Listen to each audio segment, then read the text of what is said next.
Hopefully everybody's having a fantastic Tuesday. Welcome to another completely unsolicited random stream that I decided to put up. Even though Tuesday is not in our docket, we are here, and we figured, why not? Let's go, you know? Whoa, whoa, whoa, can't be getting any early practice. Oil Slick, I'm actually not competing in the tournament, tournament. In the race, I am simply covering it. I'm probably going to watch and spectate and do something a little bit different than I normally do. My approach is, I'm going to get on. I'm probably going to jump in practice with you guys. And I'm ultimately going to make the decision during the practice what I'm going to do. However, I'm likely just going to spectate and cover the race. Give you and your league a little bit of recognition? I don't know if I have the ability to actually do that, but here's why. I have been doing a lot of racing on this thing. A lot. And honestly, I am in the mood to do this old school podcast style. And because that's what I used to do, is podcasts for motorcycles on YouTube. And I miss kind of just sort of sitting back, sitting chilly and talking, you know? Also, I do need to ask you guys, which microphone sounds better? Now, this is a Shure SM7B. This is essentially the benchmark of microphones. And this here is obviously my Astro A50 microphone. I've been using the Astro A50 because of its, case in point, massive convenience. The way my setup is right now, it's really difficult to deal with this thing while sim racing, reading chat, and all this stuff. I do have to figure out a way to get it on this rig in a better manner. But I kind of wanted to do a back and forth of microphone sound, which you think sounds better. I would imagine you're going to think the SM7B sounds better. However, it's one of those, if it's close enough, I'm just going to use the headset microphone. Unfortunately, Oil Slick, I do not have Facebook at all. Period. Kiaru 2001, thank you for the sub. I appreciate that. Sorry for butchering your name. But yeah, I have 0 Facebook.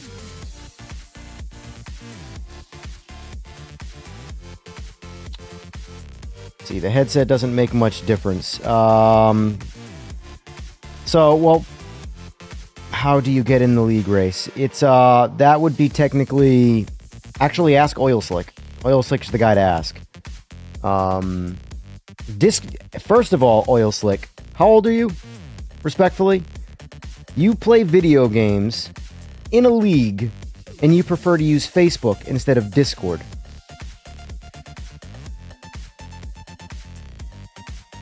Are you a boomer? You're younger than me. I'm gonna drink my old man Diet Coke here. Product placement.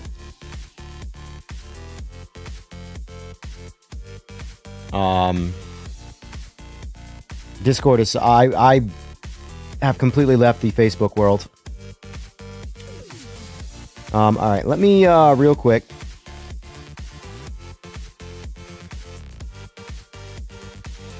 Alright, we're going to do a quick microphone test sound. I don't know any sentences that are proper for a microphone. So let's see. Alright, so this is the SM's... Oh, hold on. Let's kill the music quick, because we gotta do this legitimately. Can't be distracted by audio.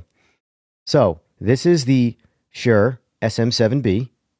This is what the microphone sounds like. This is considered the flagship broadcast microphone. It's what you see on the Joe Rogan podcast and all that stuff. It pretty much doesn't get better than this. Now, I could tune it in a little bit better for sure, but for the sake of this conversation right now, how does this sound? And then this now is the Astro A50 microphone. This is the headset microphone right here, just to confirm. Okay, so how does this sound by comparison to the sound of the Shure SM7B? Another positive to this microphone is that I can go over here and my voice doesn't change. I can go over here, my voice doesn't change. I can go over here. I can go to the bathroom. I can take you guys with me to the bathroom. And I can talk to you while I make a pit stop. Which one would you say is superior? The only thing I notice about this microphone is it tends to peak when I yell, but it's randomized sounds that make it peak. It's not overall decibel. But that being said, now that you've heard this microphone, let's go back to the XLR, aka the Shure SM7B, which is this microphone right here. Which one do you guys like the sound of my voice better?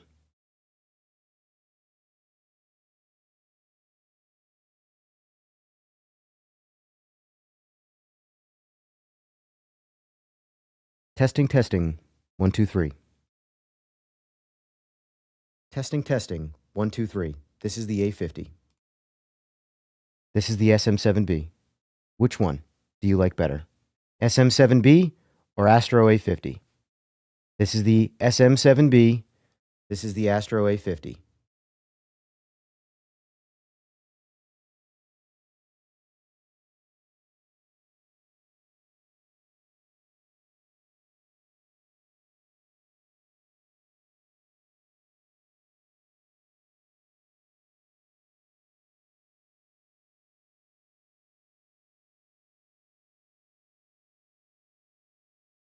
So if the SM7B, oh, hold on, that's actually still the Astro. If the SM7B is a 10, what would you rank the headset microphone? And my game plan for this was going to be, if I'm doing more elaborate videos, because I am going to be reviewing some things, Simagic hardware, stuff like that, anything I may or may not get sponsored for, or anything like that, or affiliated with, and I have to do a review of, or whatever. Point is that any independent videos I'll be making with the SM7B, I have to do it justice. Eventually, it'll be my only microphone that I use when I can properly get it set up better on the rig. Right now, it's on a tripod, and I have to set it up every time because of where I have the rig. Once I have a room that is completely 100% dedicated for the rig, I can fix the microphone to something a little bit better. But then when I actually get into the sim racing, where I'm moving around, that's when the headset microphone comes in. Because the Astro A50 for a headset microphone, I think might be the best in the industry.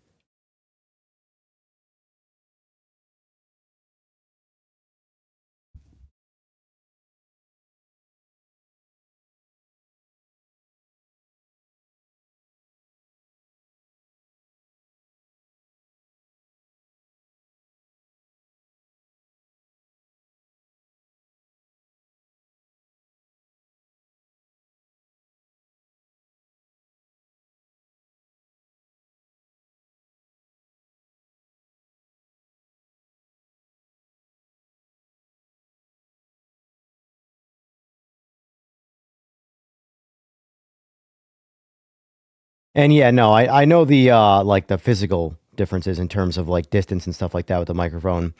Because realistically, the best way to set up an SM7B would be for me to turn the gain even down or down even more, and then put my mouth into the microphone and talk to it like this. You know, get all sensual with it. But yeah, no, for the sake of sim racing, I like to use the headset mic. Rob Herder, thank you for the sub. I appreciate that, sir. Thank you. Thank you, thank you, thank you. Let's get the music going now, because although my voice is a very beautiful thing, it is I don't want to seduce all of you tonight.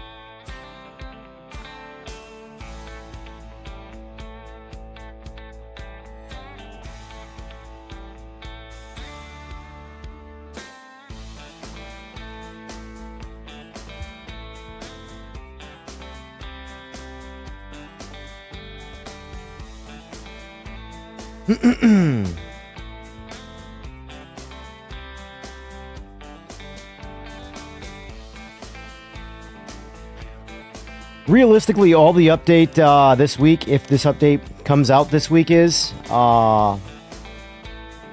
it primarily needs to make the interconnect with multiplayer better. That is like the number one thing, in my opinion. I understand a lot of this game was marketed as a single-player game, which it technically is, but right now, the biggest thing that racing games have is their multiplayer connectivity between, even if it's just small, just between a couple of friends or massive lobbies, whatever it is. Like tonight could go to complete dog water solely based off of connectivity, you know?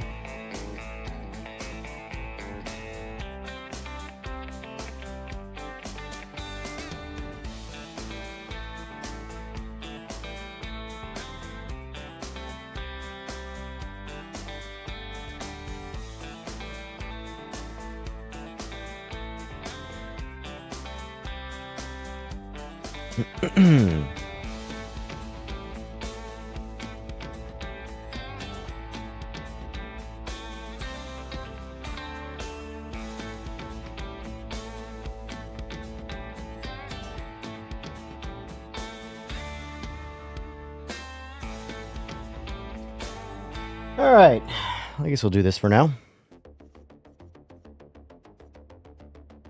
So, this race is at Sebring, by the way. It will be password locked, so randoms cannot join.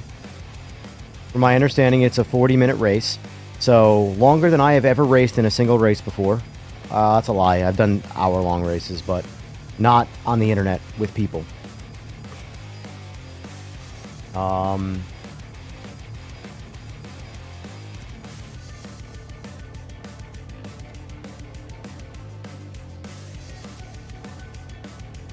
I agree with you, Kiara. Crossplay is absolutely one of the most important. I feel like I have this debate all the time of people asking why this game, or what does this game do that other games don't? I have LMU, I have this, I have that. It's crossplay. Crossplay. How does that not immediately come to mind? Like, how is that not the obvious writing on the wall that the game has crossplay? All this is stock, by the way. I just added rear downforce.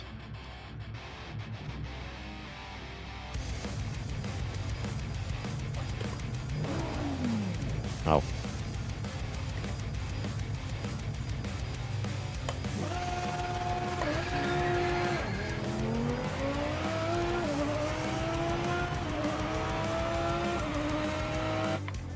Actually, I guess I'll run the line for a second. See where it takes me on here, even though I'm pretty sure I know where it's going to take me.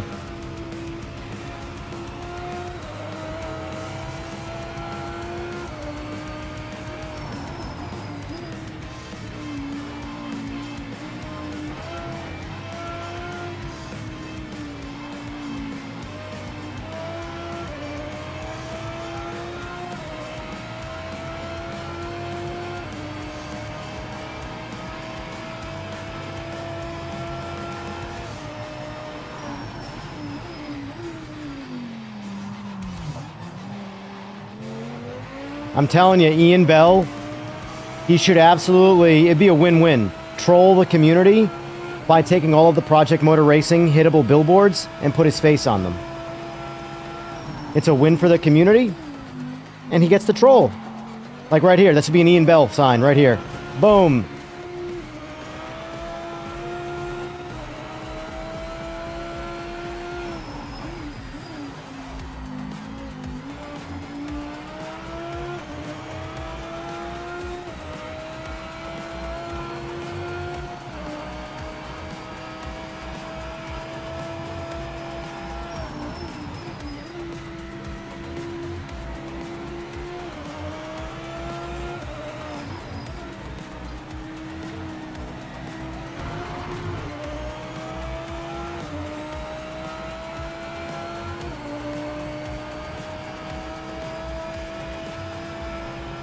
It's funny because I like the Mustang better, but I like driving this car better.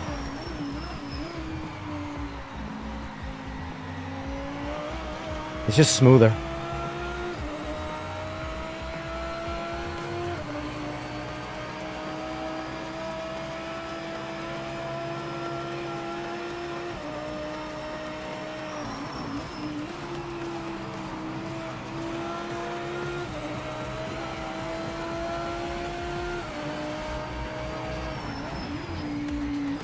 Oh.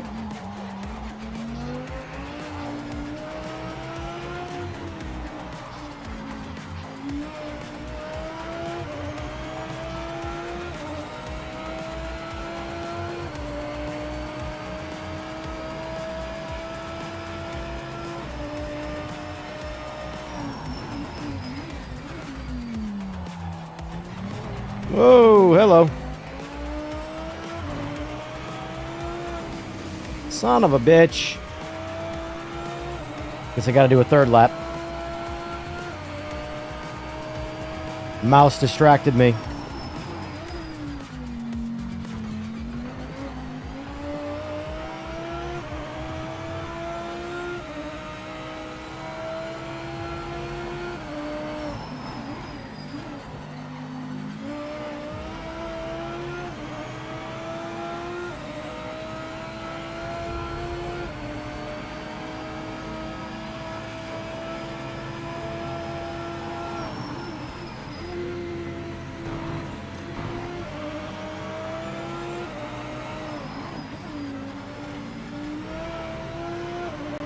I will say on PM, all the games have a line.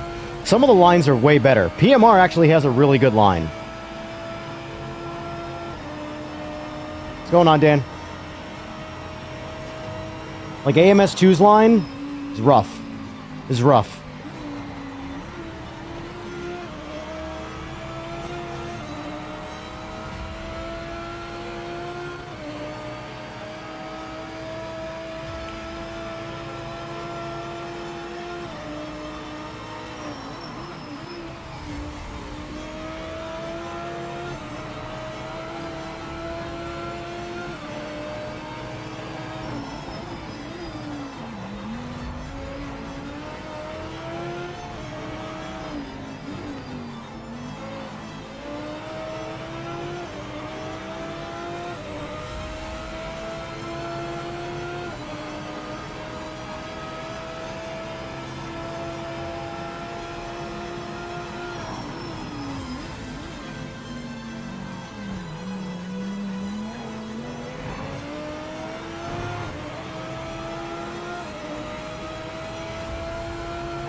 Yeah, the racing line. The one that I'm following right now.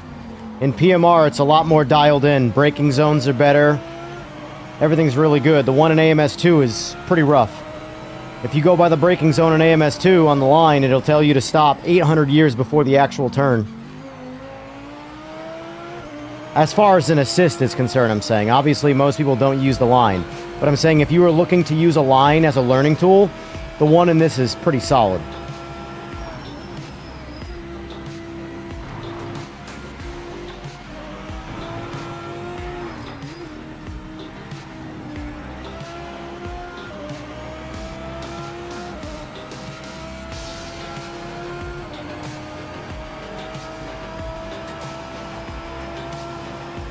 Oil Slick, when the time comes and you guys decide to do a league race in Group C, Be the first to let me know, please.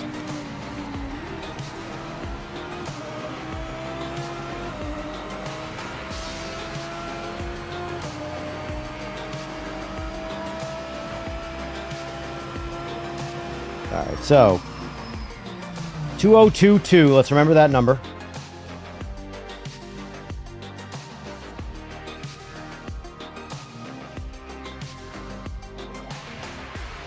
Switch over to the Mustang quick. That's my other one, my other go-to.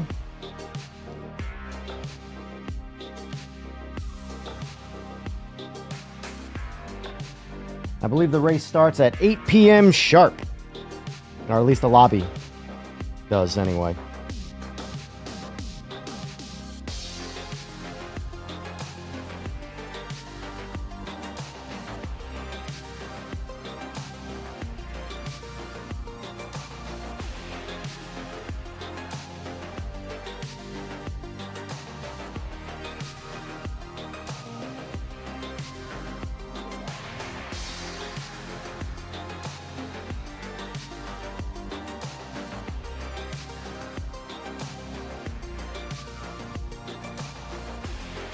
All right.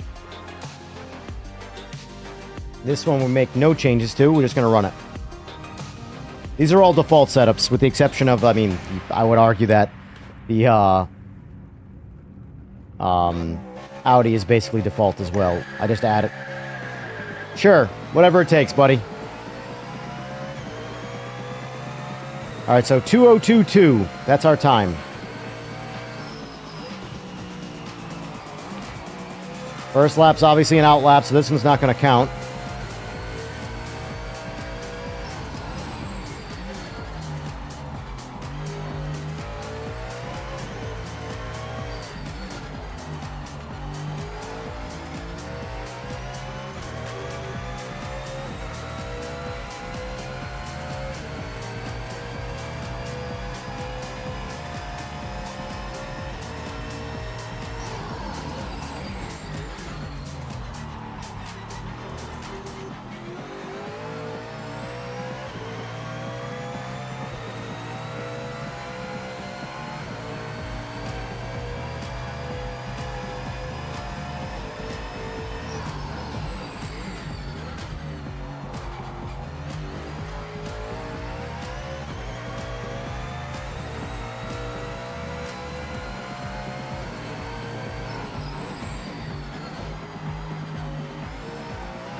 Most other games' lines right there will tell you to slow down in that straight right there, which you absolutely do not. You send it all the way through.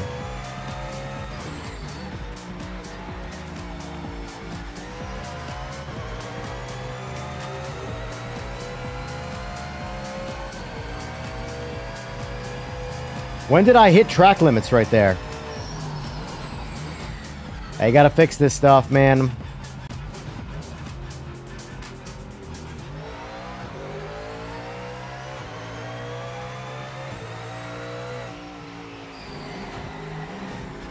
Alright, let's go for a lap now. Hopefully we don't get burned by track limits like that. Pretty sure I followed the line the whole time. Interesting. I know on Zolder, if you follow the line, you will get track penalties.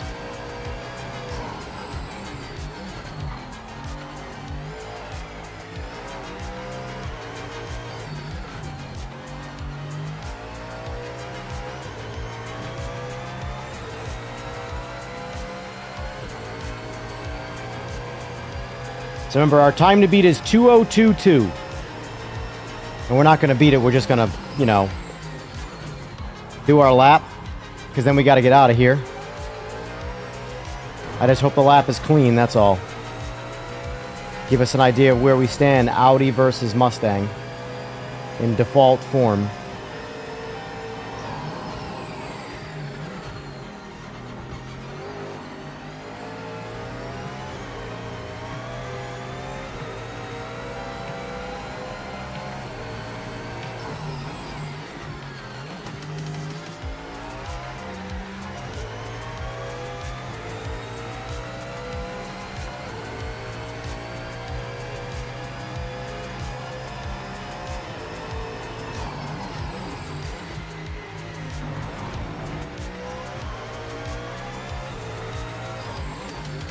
I'm not going wide like that. I don't trust the line right now.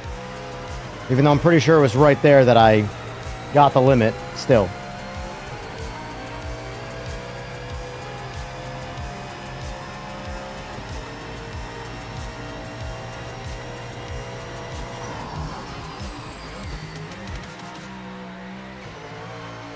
Oof, that was sloppy.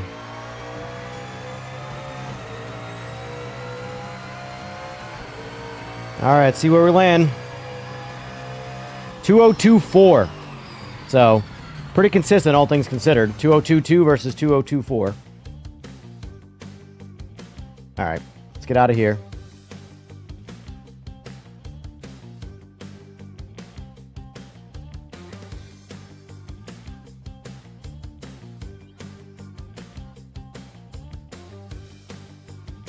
By the way, the races tonight are GT3 and LMDH. I'm assuming it's this guy right here. We're going to find out when we put the password in. I got to show my face here.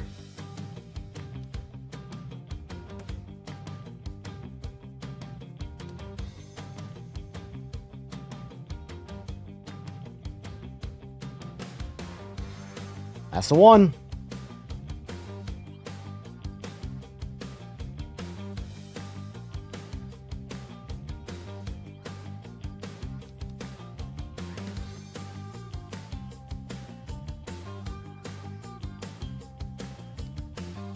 At least I know how to drive this car. So whether I choose to drive or not, at least it's one of those things where, you know, if I had to pick, I'm going to do better in this car than if I got into an LMDH car, because this is full. This is a full setup, meaning damage penalties. It's a 15-minute practice, 10-minute qualifier, and a 40-minute race. Winter, winter season. Okay. Oh, the rules are. I guess I'll read the rules. Let's see. Yada. I'm looking for the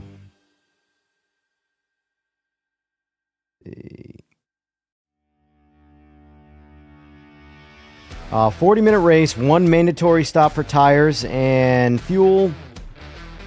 Pit strategy is all your choice.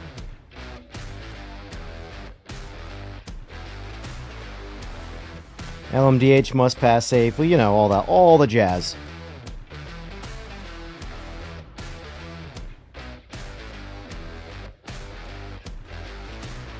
Oh, I gotta move this. It's like in my face.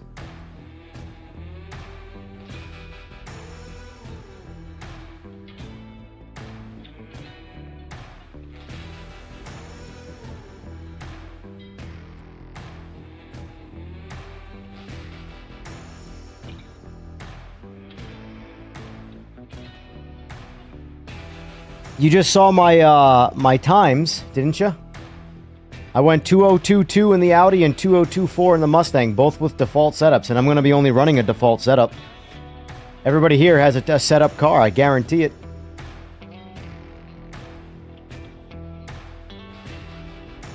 And not to mention, I suck at this game, so... And I don't even know if I'm actually racing yet.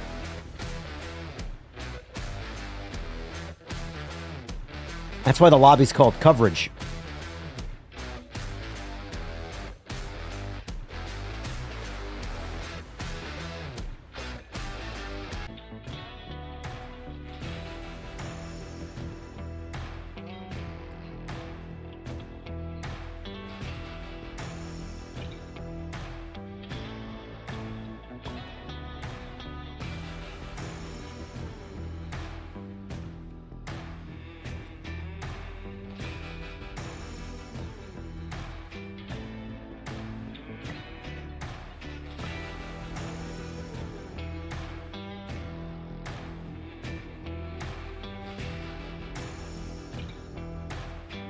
It's all good, final sector. What's the worst car? What's considered to be the worst GT3 car?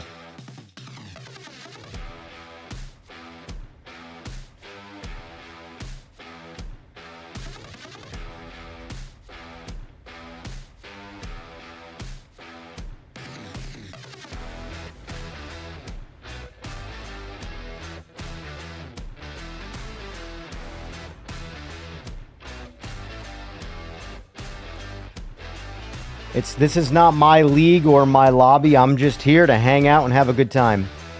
And I told them that I would. By the way, what does... Here, I'm going to record it. What does PMR bring to the scene that the other games don't? You have LMU, you've got iRacing, you've got Race Room, you've got AMS2, you've got the OG Assetto Corsa, you have ACC, you have the eventual AC Evo. What does this game do that makes it so special? Console player, console player, console player, console, console, console, console, console, console, console. Me on PC, console, PC, console, console. That's what it does. Crossplay.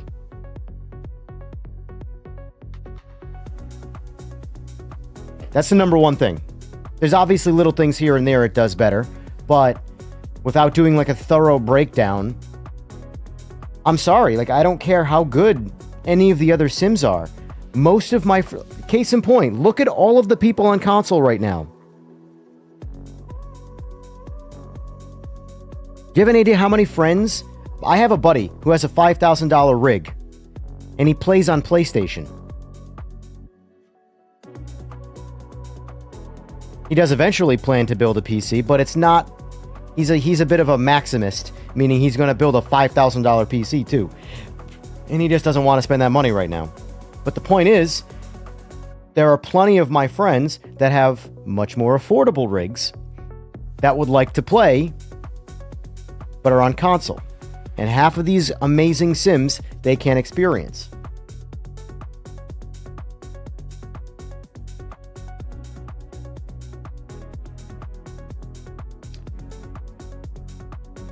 I don't know how crazy LMU is going to be on console. I think it's... LMU is an endurance race game. So unless they add more features, or at least make it... They allow open lobbies. Here's the thing. If it comes to console, and it does what ACC does, I don't care. It doesn't matter if it... They haven't announced if... Or have they? Maybe I just missed it. But have they announced if it's going to be crossplay? Or have they just announced that it's going to console?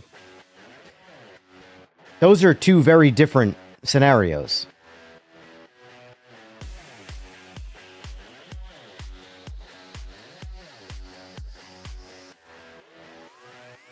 Question I have been wanting to buy the game. How is the feedback on the wheel, and have you tried the single player? Single player is okay. It's dry in my opinion. They really need to go for a different take. It is something to do. I have done it. Are we readying up right now? Because I know you said 8:15, but there's some ready uppers. I'm just going to ready up for the sake of not worrying about it.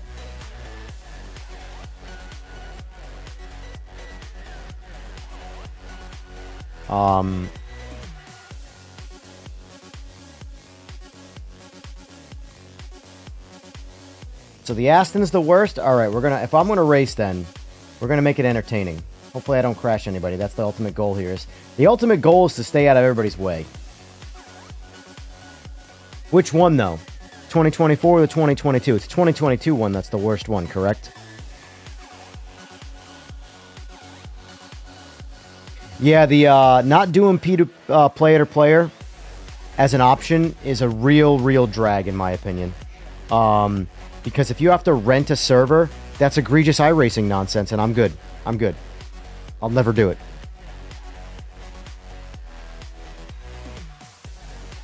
And the thing is, most console players won't either. Most console players are playing with a 5-year-old $500 game console, and they want to buy a $50 to $70 game at most. That's most console players. Most of the people complaining about this game right now are not PC players. It's console players, because they're used to getting more polished games at the start. PC players are much more used to, well, it needs work. Let's wait 6 months, and by then, we'll revisit. Although I'm having, outside of disconnects from servers, and connecting to a server crashing the game, I've had a great experience with this game on PC. But I am also not the majority. So...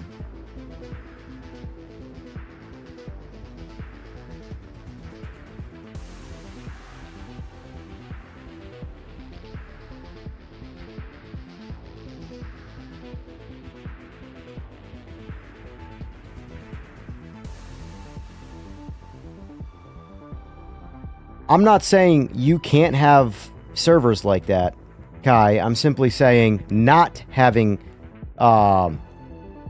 player-to-player is a mistake. My opinion. What happens when you have a couple friends who want to race each other, or one friend who just wants to do some laps with you? Got to rent a server for 2 people?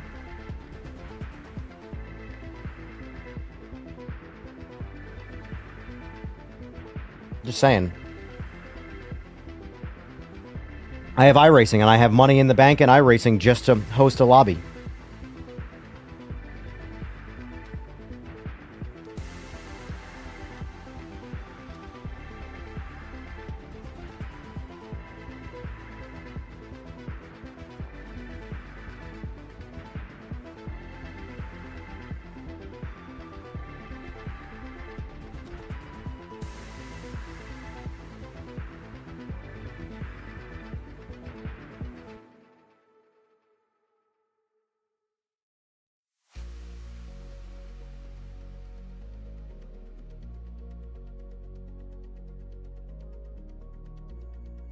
Casual players aren't going to want to rent servers. That's the reality of it. Pros and people that are grinders, they'll never care. It'll never be a problem for them.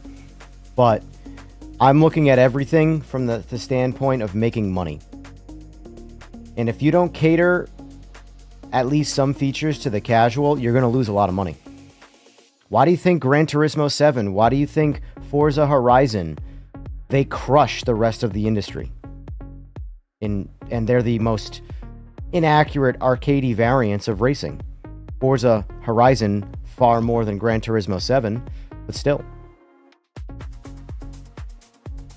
They cater to the casual, but also have a division for the tryhards. You create tryhards by catering to the casual. It's called a hook. Realistically, look at it like this. I'm just going to use an analogy here. How do you get someone addicted to drugs, like a straight edge? Never committed a crime in their life. They don't do drugs. How do you get them to become a real drug addict? Do you approach them with several pounds of heroin and go, here, you'll be fine? Or do you give them an Oxycontin for some back pain? Which one are they more than likely going to try first?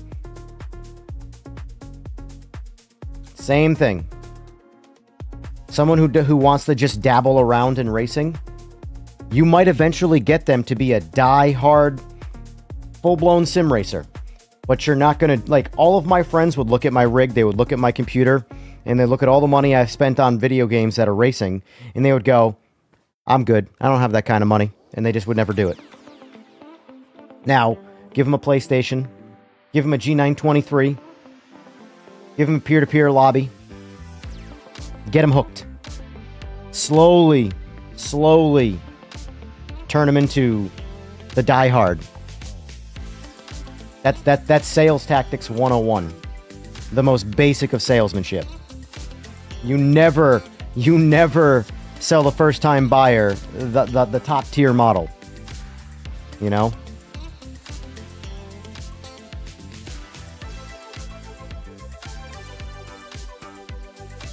Trust me, what I do for a living, I have to sell what I do. I build motorcycles for people. It always starts off simple. They'll be back. Do one thing for them. They'll see the difference after you do that one thing. So for example, say tune the motorcycle. All they want to do in the beginning is tune the motorcycle because the bike is plenty for them.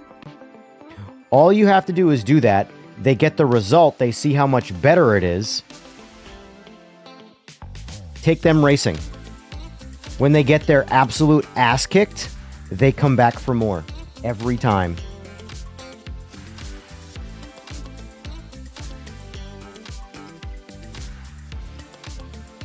It is so easy to work off of the male ego for sales, it's not even funny.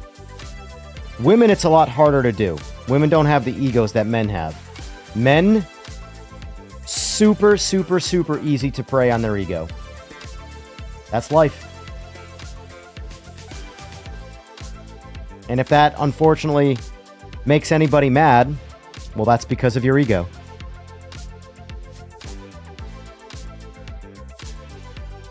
Male ego makes men do really stupid things. That being said, that's a lot of people in this lobby. This is a brave move, Oil Slick, I will say, doing this pre-patch. I really do think the patch is going to address a lot of the multiplayer stuff.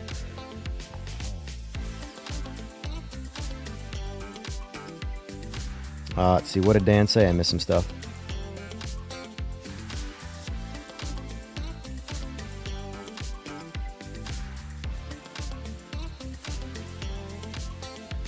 So, here's the thing, Dan. You say PMR is not real race car handling. My counter argument is, how many of these cars have you ever driven in real life to accurately say whether this is real? Or are you comparing it to, say, other sims? Because anything that PMR is not from a realism standpoint, much more successful games like AMS2 are even less accurate. And I'm a big AMS2 fan. But the driving in this, to me, is far more realistic than AMS2's. Now, I know you're also having some problems, but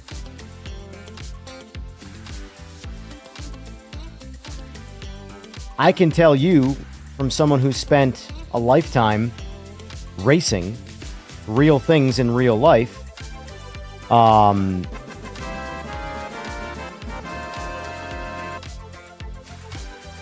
Torque Racing, ex-grown folks racing for life. I appreciate that, sir. Thank you for the $2 donation.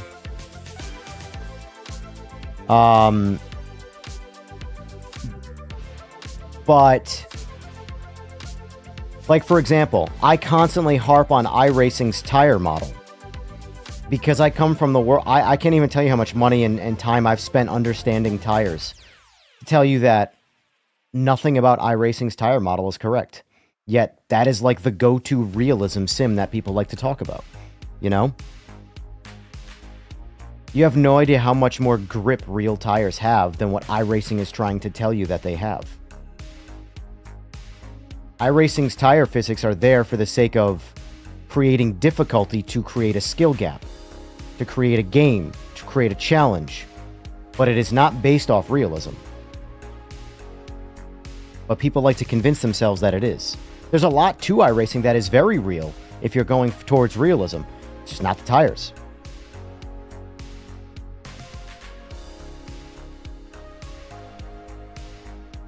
Lost one for sure.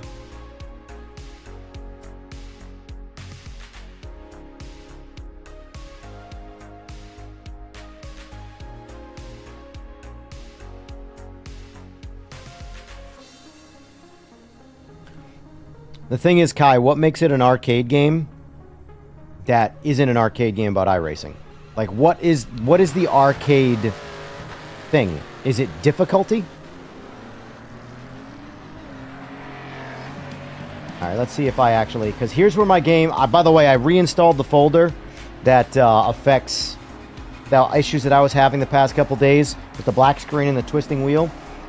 So, all I'm going to do here for my own driving safety and for everybody else's safety is this is what I do for my setups.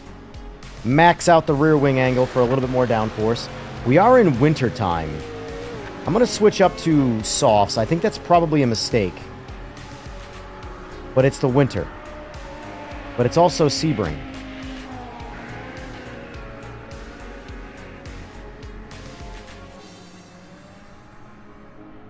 Let me ask you this, guys, that are in this race. What are you running for tires? That's the only assist I'd like here. Are you running mediums or softs? I'll run whatever you guys run. I don't really care. I just want to make sure I'm comparable. So if I'm the guy that's got to pit twice, I'd rather not be that guy because I'm running softs, you know?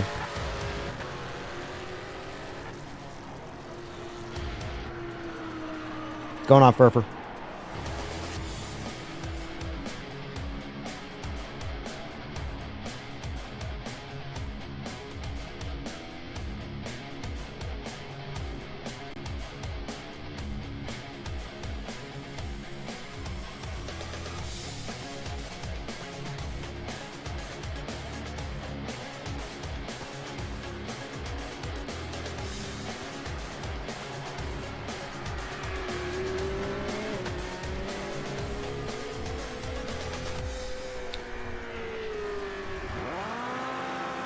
So what I will say, Kai, and my retort here is because I have driven a lot of fast cars. Not LMDH cars or GT3 cars. But I've technically driven cars that should have far less traction. And I have far more traction than I do in iRacing.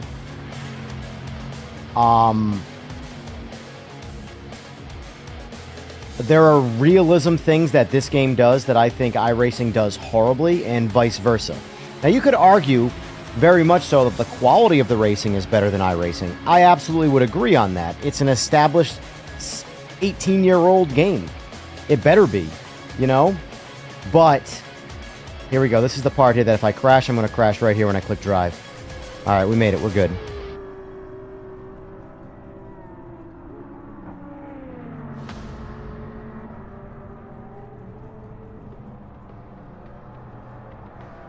The problem that sim racers do, like notoriously do, is they compare sims to other sims to tell you what's real and what's not. And the reality is that none of them are real. None of them is based off of actual facts. It's based off of opinions of other sims. And that's how people draw conclusions. That has been my biggest assessment of sim racing in a very short amount of time.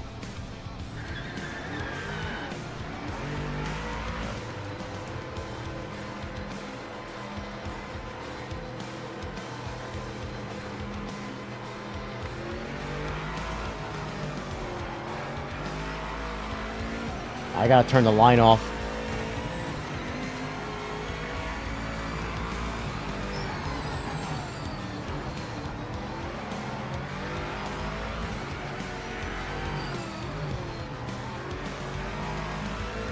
At the end of the day, iRacing is a video game. At the end of the day, LMU is a video game. None of them are real. That's why, for me, how much fun I have in them is the most important. Now, if you have the most fun in iRacing and the most fun in LMU, then by all means, I'm definitely not telling you not to play those games. I personally don't like endurance racing. So for me, LMU doesn't have a whole lot of merit. Just because what it offers is what I'm not into. I know there's plenty of people that are on the opposite side of that. And that's completely normal and fine.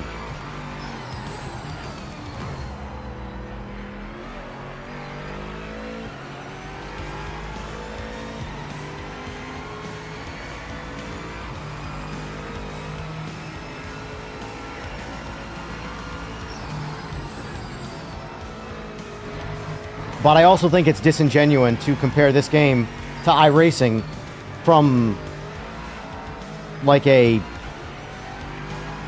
full-on comparison. This game has been in the oven for how many less years than iRacing? And iRacing still can't produce a tire model that makes any level of sense from the realistic world.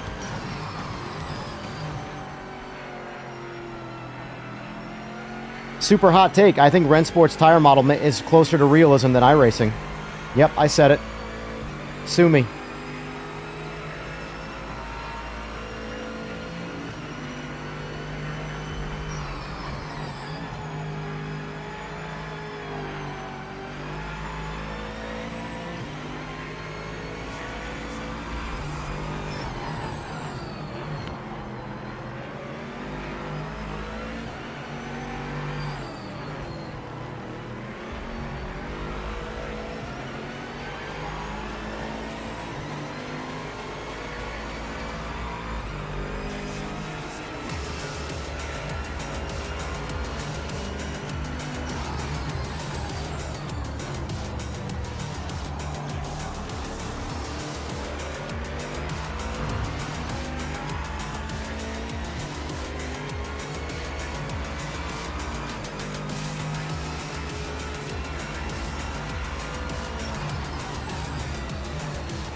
I'm gonna get out of the back to the pits in a sec here.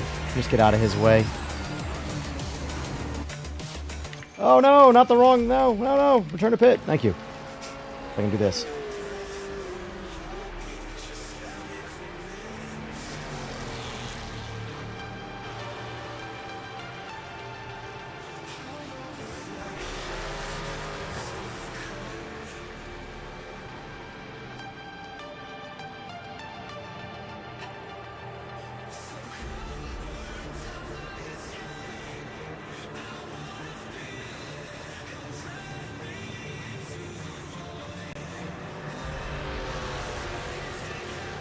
A GT3 RS like the street car? The production car?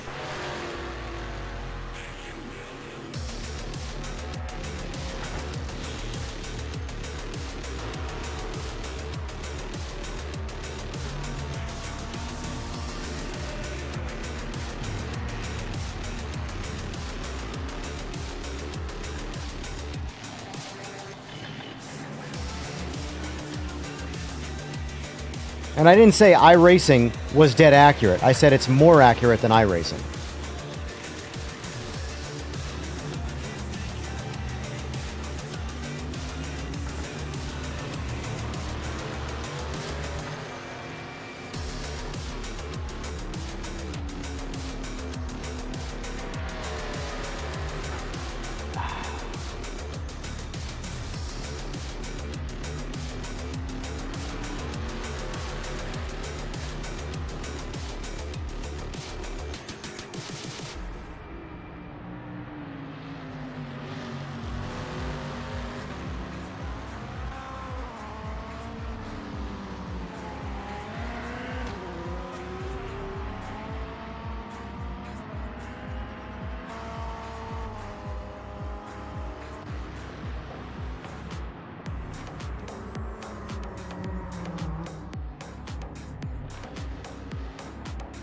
We'll have to have this conversation at another time, Kai. Because I don't want to make the stream about iRacing. iRacing's not going anywhere. They're never going to change their tires. And people like me are never going to, unfortunately, spend a whole lot of time driving in the game because of it. That's just the reality of it. And that's fine. They don't need me.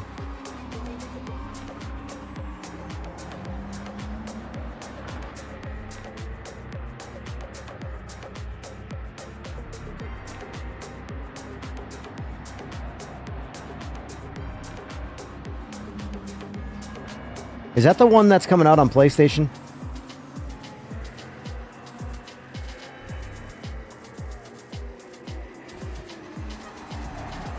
That it looks... if it's the game I'm thinking of, it actually gave me Rensport vibes.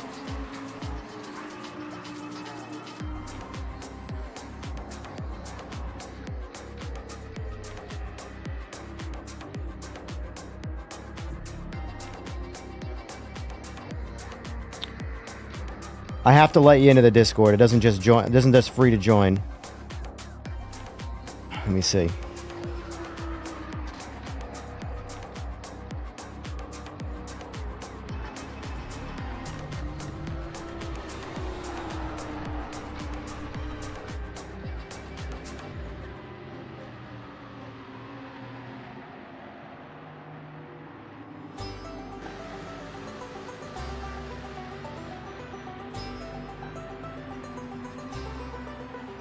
Like, here's the thing. This is the reality. This is the honest-to-God reality. Your favorite sim, no matter what it is a video game. It's not real. It's pixels on a screen. It's not accurate. It might be accurate in one thing, but it's not going to be accurate in another thing. None of the sims are perfect. In fact, they're all very far from perfect. The only thing that matters is that you like playing it. That's it. Period. So, if that game is Gran Turismo 7, if it's Forza Horizon 5, if it's iRacing, if it's LMU, if it's Need for Speed, none of it's real. So have fun and play it. That's all I can say. What do I like better, LMU or PMR? I have more fun in PMR by a lot. By, like, not even remotely close, actually. But that's not a hit on LMU. I don't like endurance racing, and I don't think there's enough to do in LMU. And by enough to do, I mean there's nothing to do in LMU. I think what it does very, very good. I like the driving in it a lot. I don't like endurance racing, and unpopular opinion, even though we're doing it right now, I think the lamest cars in all of racing are modern-day hypercars and GT3 cars. Hot take, they're lame. They're boring. They're all algorithm-assisted technology boxes with no soul.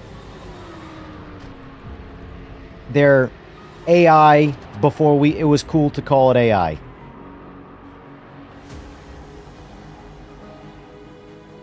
It's why I like all the old cars. Why Group C is my favorite class of cars. Period. Cars with a old school F1.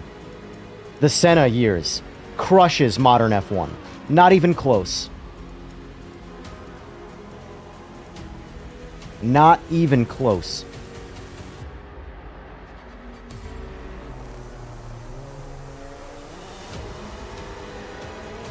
Imagine driving a 1200 horsepower V12 with nothing but some big tires in all four corners and a linkage system with an H pattern. That weighs sub 2,000 pounds.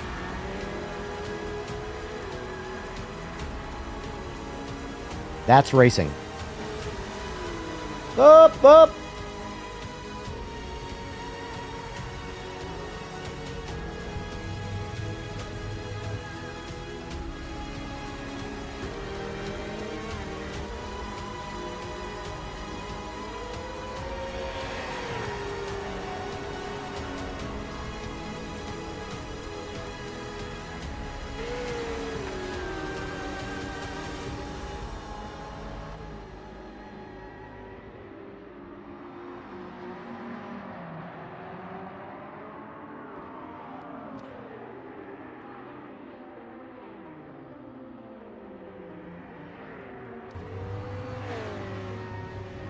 Nice looking AMG right there.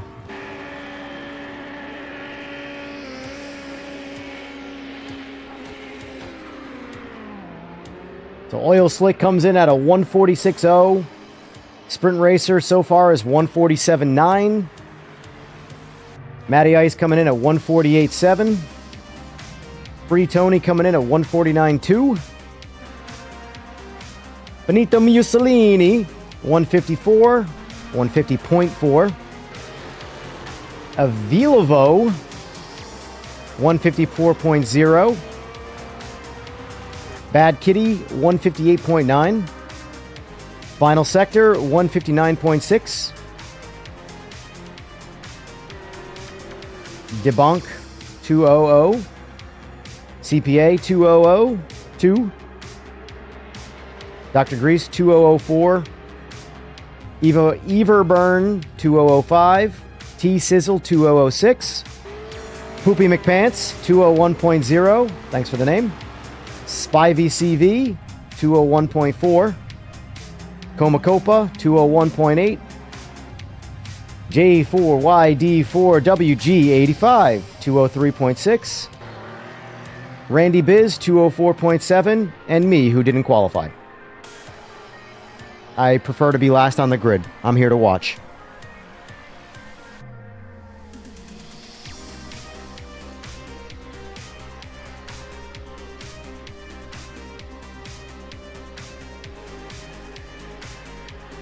I have a feeling, here's the thing. Ignore the rejects that keep on just spewing nonsense. Let things happen. If in a year's time this game sucks, then you can talk about the game. Game just came out. Let it cook. Get over it. It's a video game. All these guys that are complaining about the game, like, you have other things you can do. You don't have to... If there's problems with the game that are making you aggravated, don't play the game until they're fixed. Let the devs know. Do it in a critical way. Critique it. If you just walk in and say, this game sucks, sorry, I'm not going to fix anything for you.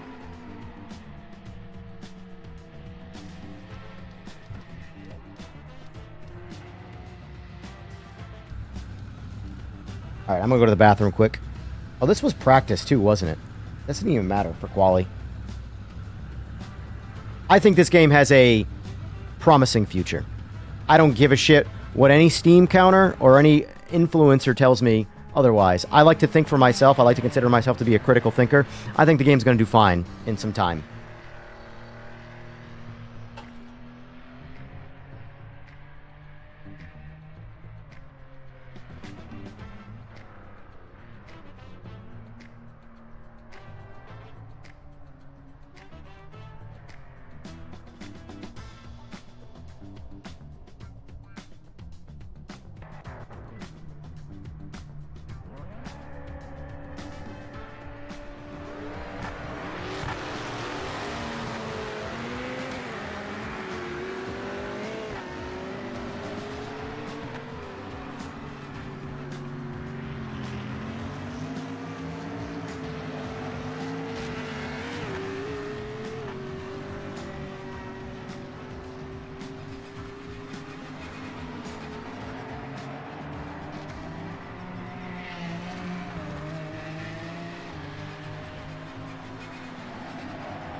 And here's the thing.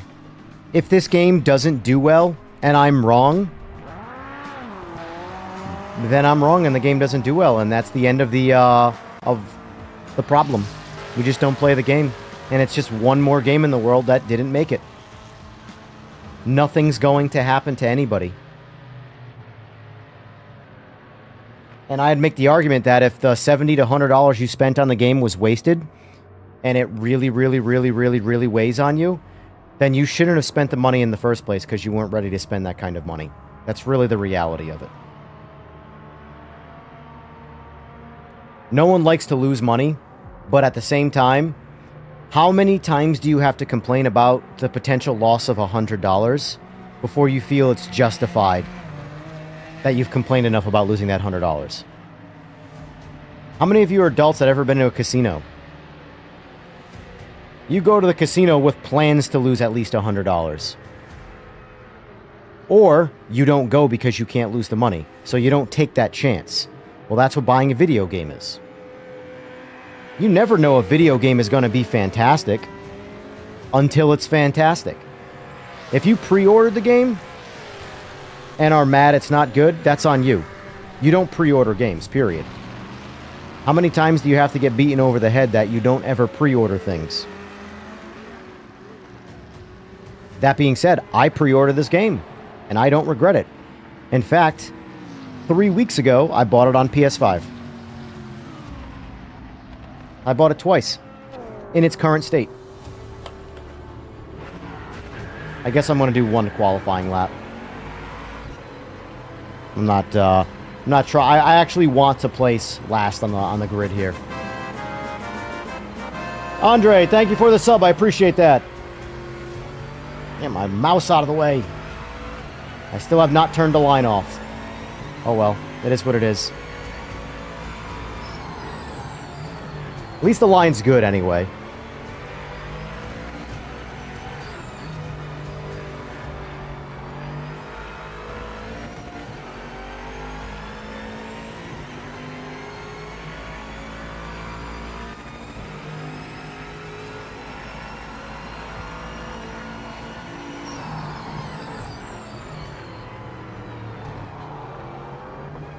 Also, Torque Racing, I appreciate the invite.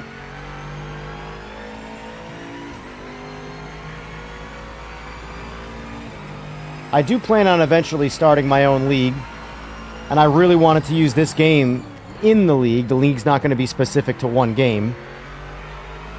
But the game, here's the thing about the league. The league games need to be crossplay. That's the problem. For what I want to do anyway.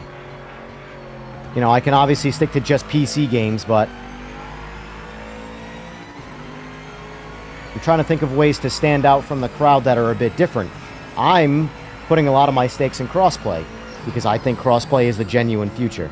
Now, I could be wrong in that, but if any mainstream gaming has taught me anything, it's crossplay.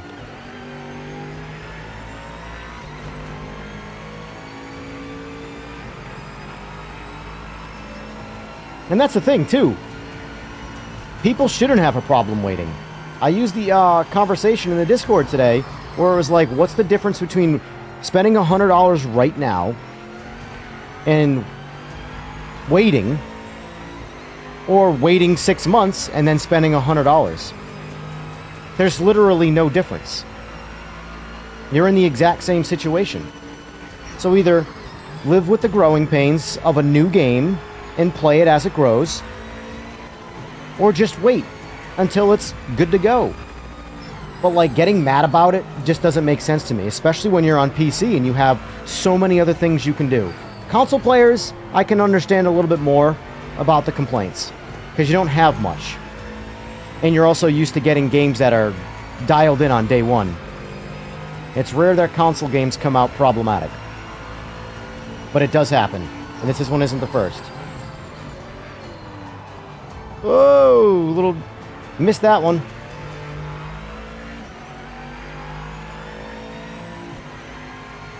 I'm gonna do one lap time and call it.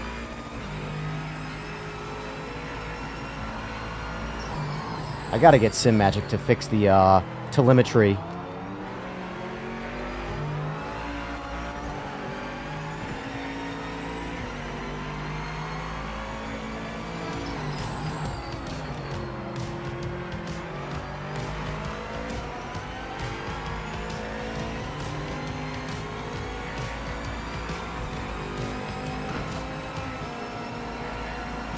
Lucky I was looking in my mirror, buddy.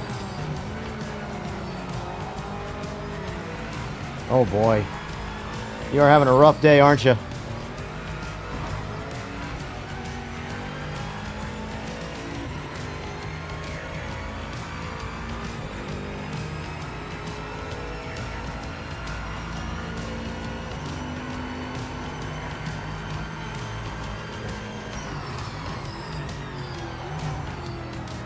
Still running far too much. What?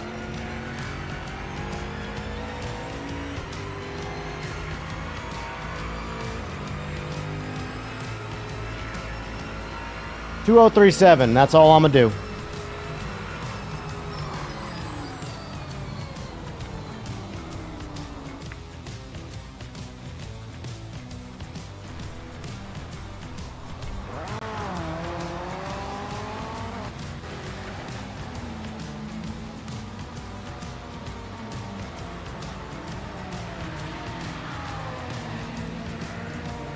Fernando, if you've already refunded the game out of anger once, I would just wait. I would wait 6 months. The next patch is not going to all of a sudden fix the game, that are all the problems that are in the game. Problems get fixed over time. No one patch is ever going to completely turn a game around. All we can hope for is that the next patch only does good things and progresses the game. Then there's going to be another patch, then another patch, and another patch. Look at all the games that are out right now that are Sims. Endlessly being patches, still fixing problems. Sometimes it's problems that updates or new content has created, but at the end of the day, they're constantly fixing problems. Problems are never going to be completely fixed. I can tell you that if you hate this game right now, if you see no promise in this game, you'll probably never like it. It's not the game for you. If you think this game's got good bones, but it's got problems that need to get fixed, then maybe wait a little bit, and then I think this game will be for you.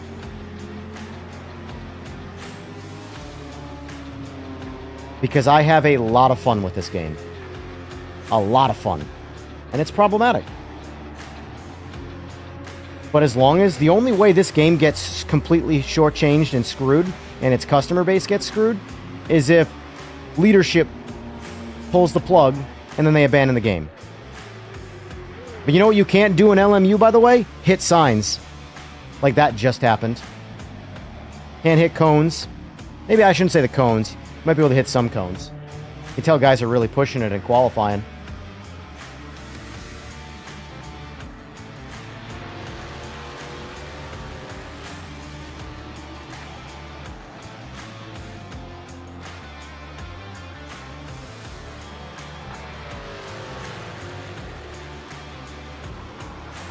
My wheel lock is 900 right now.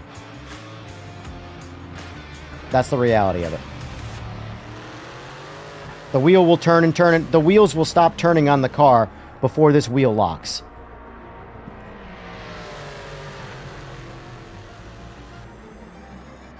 I don't need my wheel to lock exactly where it should lock in real life. The tires stop turning. If I'm not gaining anything from it, then it doesn't really matter.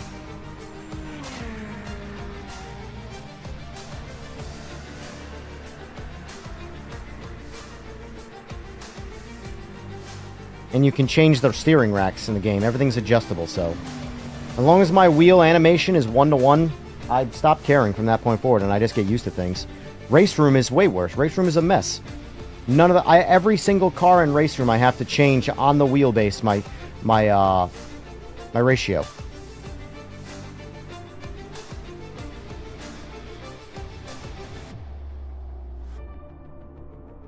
iRacing is still being patched after 17 years. No. It's perfect. What's the matter with you?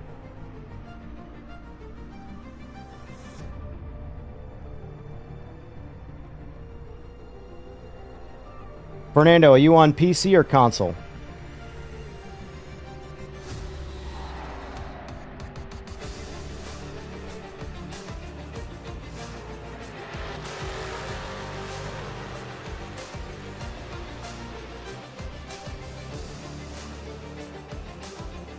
Yeah, for me to get SimHub working with my wheel for this game, I would have to run the USB. And I have the MagLink. I don't care enough. It's not that important to me. I'm not serious. Like, that's the thing. You have to understand about me is that I am a casual. And because I've spent so much time competing in other forms of racing, I don't want this to be that. So I'll wait till the software works.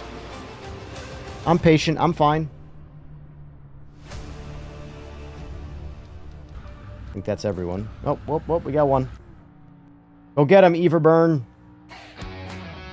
Yeah, look how much faster these guys are than me. I went 203. This is the reason why I said I'm just going to stick to the back of the pack.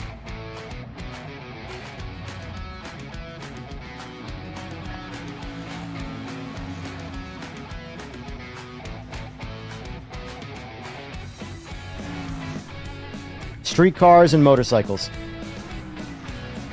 And by streetcars, I mean very high horsepower streetcars. More horsepower than anything in this game.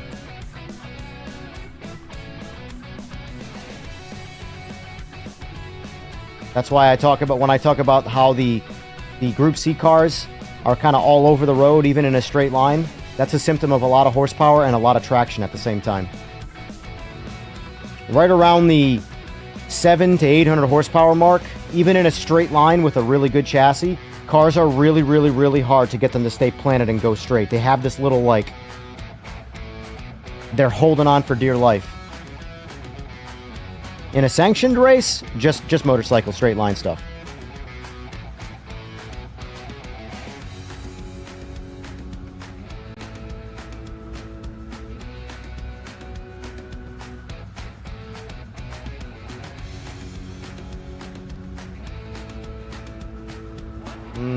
I'm gonna stick to mediums. I don't care enough.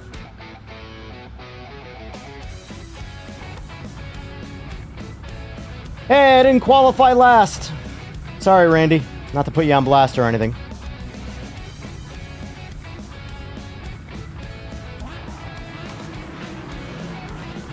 Bikes, you're right. Bikes aren't cars, but tire compounds are tire compounds.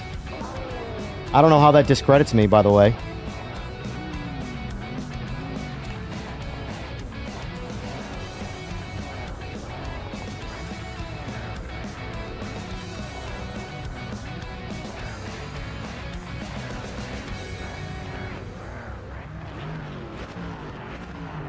Friggin' mouse.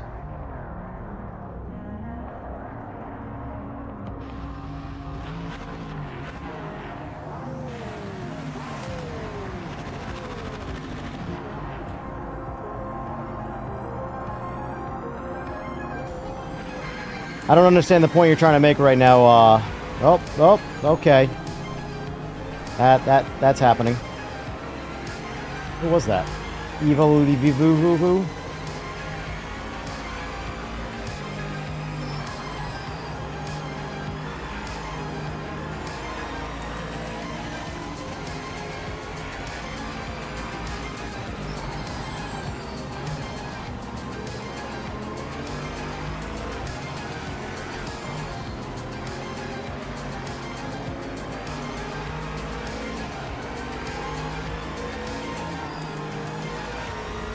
Just trying to stay out of everybody's way here.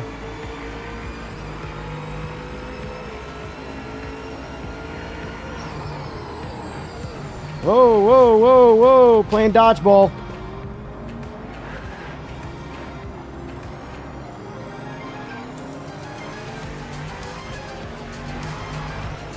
Well, that didn't work out.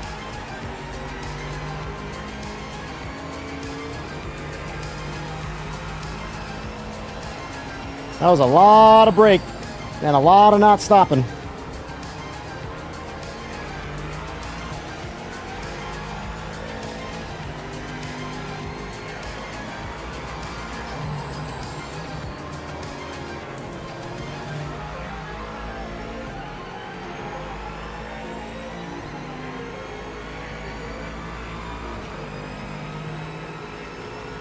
Yeah, a GT3 Ferrari is going to feel like that.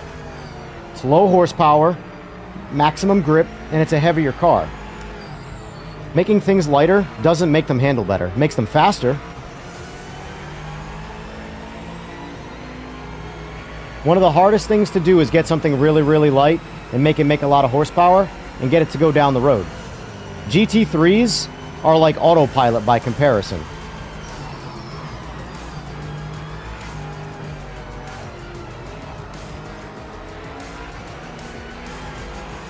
I genuinely believe the golden age of racing is long past us.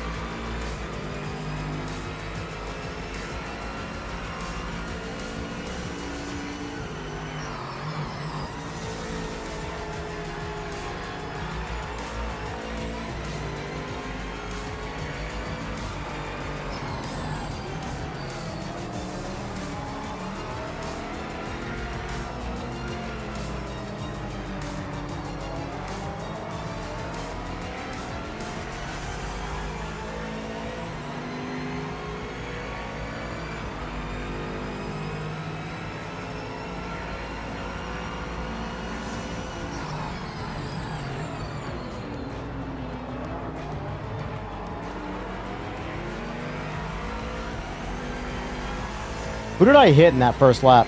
Because I tried to go into the dirt to avoid hitting the back of him, and I slid, just kept on sliding, literally didn't stop.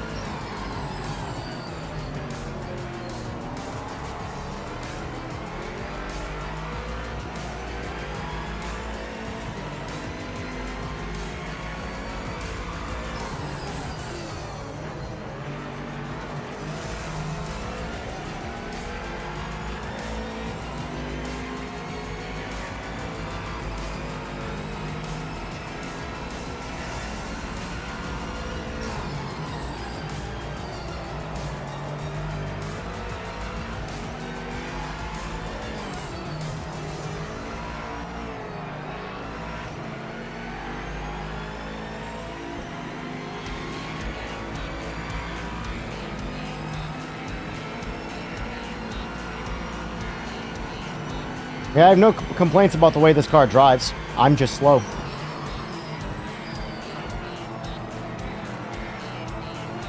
I don't know if he's coming in hot and just giving it a lot of brakes or what, but he's sliding on every turn.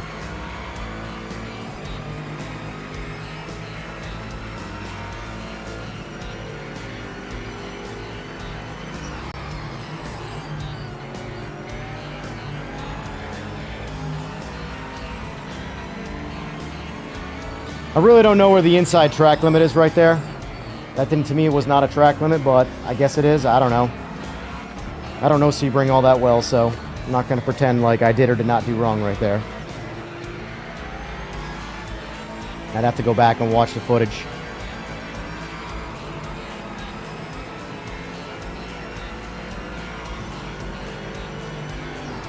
Oh God, please no! If you're even a millisecond late in that braking zone, you will slide right out into the road. Or, you know what I mean.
I am happy I didn't pick LMDH for this, because that would be me all over the road.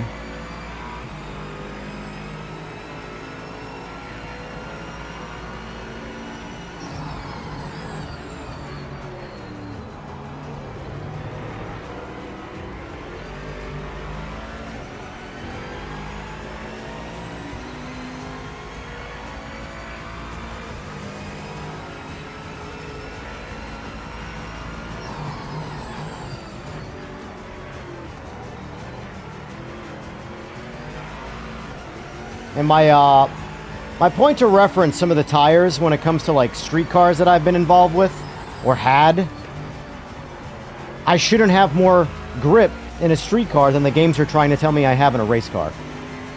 A race car should literally do everything better than a street car. Literally everything. Maybe not straight line because of lack of downforce on a street car, and obviously depending on what the power output is, but GT3 cars should be like they're on rails. Absolute rails. That's why when some of these games make it seem like I have a lot of grip, I'm more open to believing that's accurate than the games that are telling me that I have less grip than the street cars that I've put together.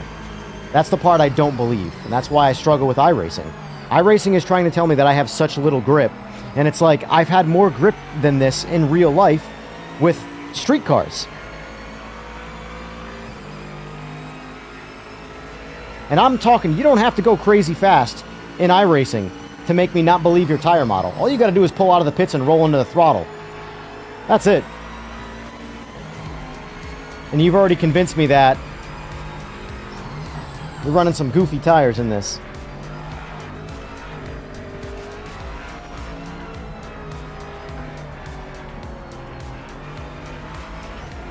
Seen a whole lot of LMDH cars on the side of the road in this race. Hey, I'm in 10th place. What's the timer? 30 minutes left? Alright, so I'm gonna probably pit around the 20-minute mark, or whenever my tires are, you know, cooked.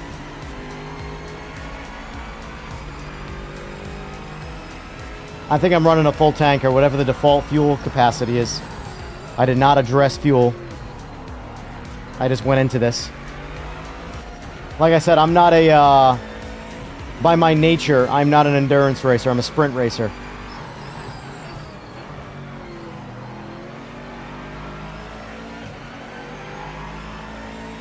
What I need to do is get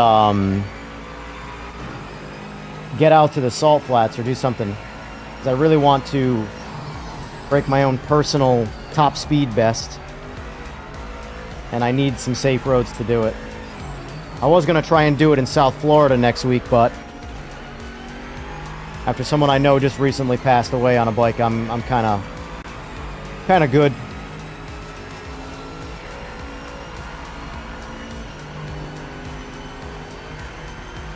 And by someone I know, I mean we all know someone on a bike who's passed away. But I mean someone who was an OG who knows what the hell they're doing, was just a victim of circumstance.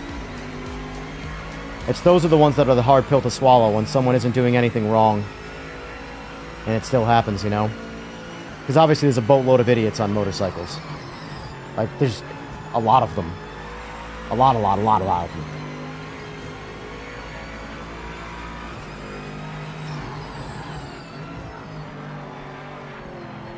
This car's not bad. Why does everybody say this car sucks? I mean, I don't know how fast it is, comparatively speaking, but I will say, though, I am definitely off my pace. Both the Mustang and the Audi, in the little test session I did before this, I did 1.2 and 1.4 seconds faster. And didn't do this many laps either. So it's definitely slower. It just doesn't handle any worse. It handles pretty good. Maybe it just doesn't have the translation to straight line power correctly. Because I don't really feel like I'm driving it any different than I was than the other, or the Mustang and the Audi, but here we are. We're way off the pace. Although this is winter, so maybe that's translating to part of it. All right, let me move over for you. Well, I don't know when the proper time to yield to one of those cars is. I know it's pretty much immediately to not slow them down, but on Sebring, without just straight up pulling over, I don't really know where to let them pass outside of the straights.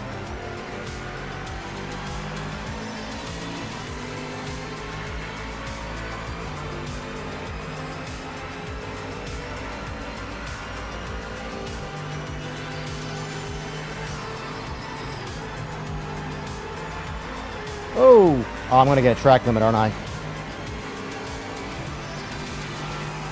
I don't know. I would have expected there, because my inside tire crossed the white line, but I don't know.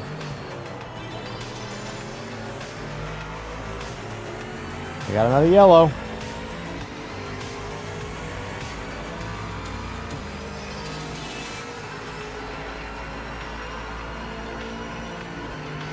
Uh-oh. Well, I made it. Oh, god damn it.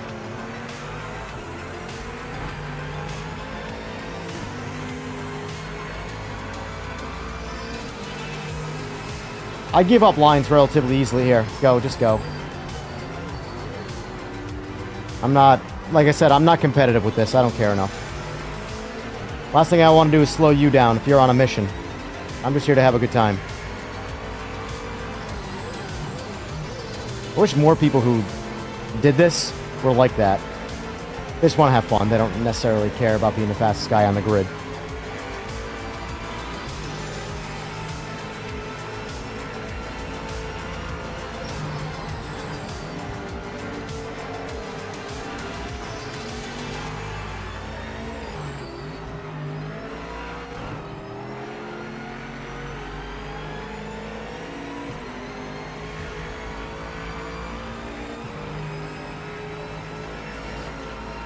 Oops, don't read chat, Evan. Even though I immediately go back and look again.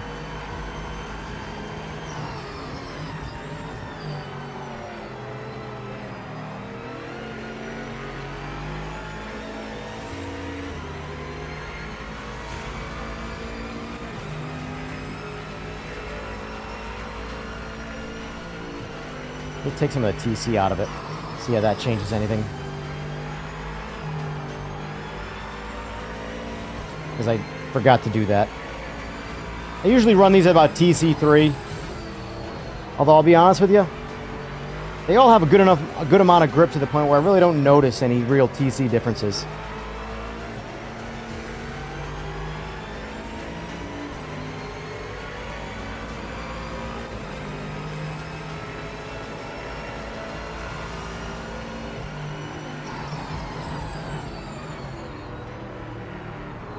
I will say, like an average experience in Rennsport, I get crashed by the hypercars nonstop. I'll be on Daytona following a line, and then a hypercar just drives into the back of me for absolutely no reason.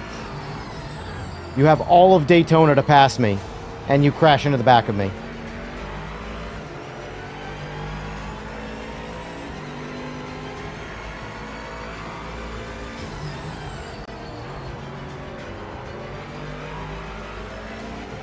I will say I am curious to see how the new tire model affects like the GT3 cars in iRacing. I know that the hypercars are awful. That's my only experience with their new tire model, because that's all they implied it to, or implemented it to, sorry. But,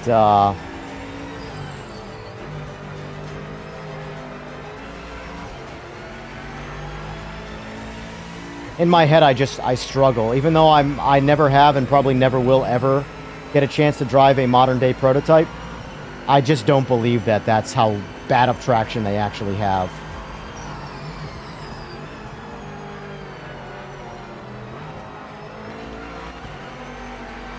There we go.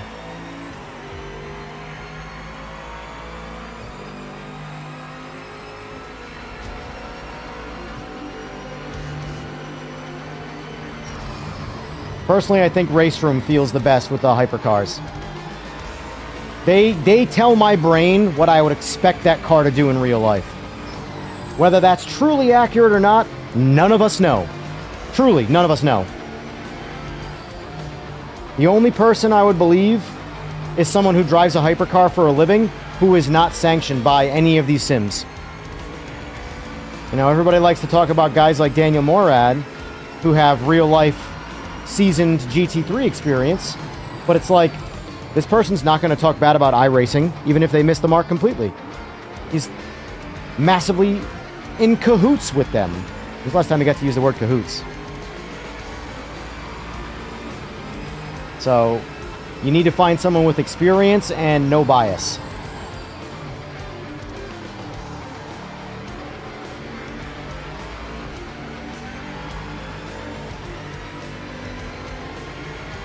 But I also know, as someone who spent a lot of time drifting in real life, with street cars, of course, the amount of control and grip you have after peak grip is insane compared to what these no sim, in my opinion, I feel like they're never going to get that right. A lot of these sims, and by a lot I mean basically all of them, once the tires start to lose grip, you're going for a ride. And that, to me, doesn't make any sense. You can catch a slide so easy in a car if you have experience doing it. Obviously, there's a certain limit that you can't go past that you will actually just spin out. But, like, how many of you guys in real life have kicked a car out sideways and had maintained full control without even breaking a sweat? You cannot do that in any of these sims, unless it is a drift-specific iteration. It's crazy to me. I don't understand it. I'm not talking about PMR. I'm talking about in general.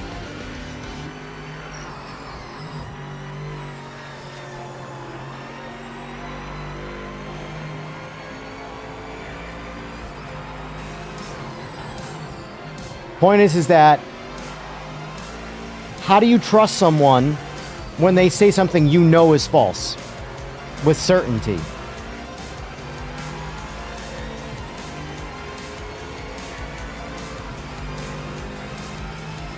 There is I gotta find it, a quote that is so accurate to real life about everything in the world that, like, touched my soul when I heard it. It's about, in summary, it's essentially about... Let me throw this out there. Now, this is not the quote, but it's the gist of the quote. How many of you guys out there are an expert at something? Like, you fundamentally know everything about this certain subject. And then when you read things on the internet, or anywhere, and you see these things being delivered, be it an article or whatever it is, and it's full of fallacies and inconsistencies, and you're like, this is a load of bullshit. Well, the reality is, every single thing in the world is like that. You just don't know enough about the subject to know and recognize when it's full of shit. If you tell anybody anything in confidence, with confidence I mean, they'll believe it.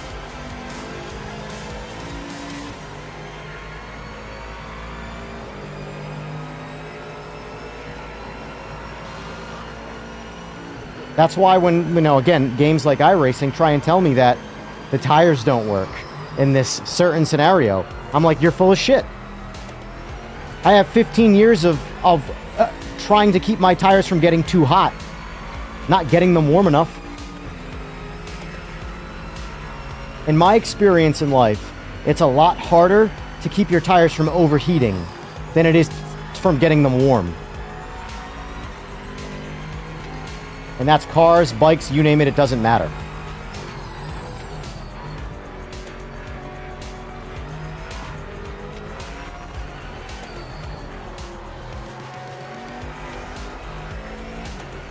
So when someone with a lot of paper in their background says something that I know for a fact, regardless of what that item is just simply not true, I now do not trust them when they say anything else ever. That's the reality of it. Not going to point any fingers or use any names, but I'm just saying in general, if someone who has a lot of background in something, or in general is a voice of confidence and is always saying things, is legitimately wrong about something you know they are wrong about, and they are saying that they are obviously right, and everybody else says they're right, it's hard for you to trust anything else they say. You should never, ever, ever believe anything anybody says without experiencing it yourself. You can use it as a point of reference, but never, ever, ever say something is fact because it came from somebody else's mouth. Until you really, really know, you don't know. And that's everything. Not just cars or tires or video games or whatever. You know. I should probably pit this lap. I really shouldn't need to, but maybe I'll switch it up to softs.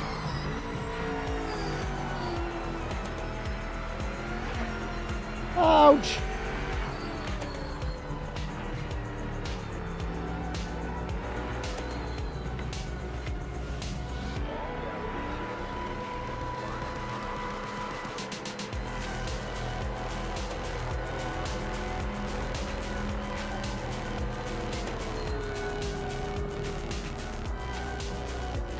Son of a bitch. Poor parking. Go F yourself.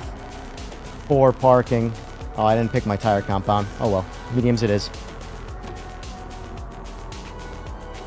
For the stuff I really don't know, I asked my buddies. They race at Laguna monthly. They're pretty much all I have to go off of other than few cars I've driven on track. And like...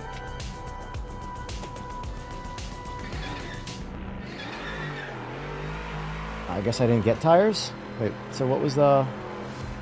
Yeah, see, I have my share of work to do with understanding pitting in a lot of these games.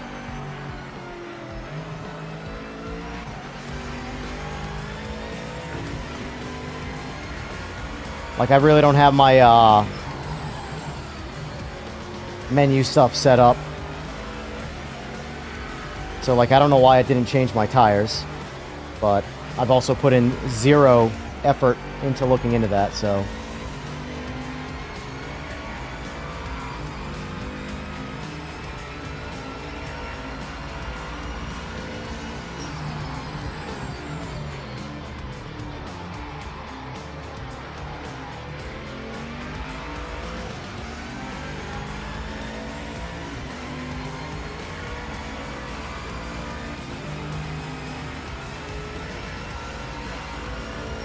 I would have assumed that it has an automatic selection and it would apply those, but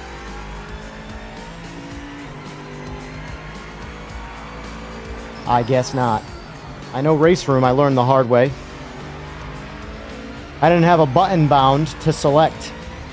So I went through the menu and had everything highlighted and it wouldn't apply anything. So I basically lost the race sitting in the pits. It's pretty awesome.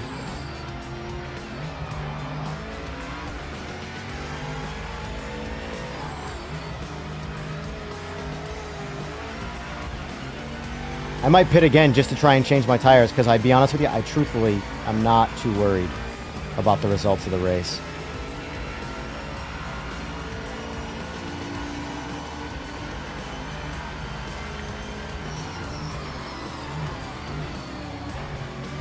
I'm trying to look at my menu here.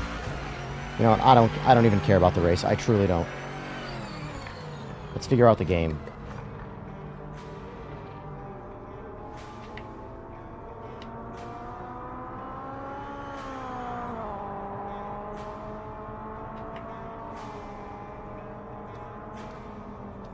Soft. Fuel refill amount. So, okay, if my tires are selected,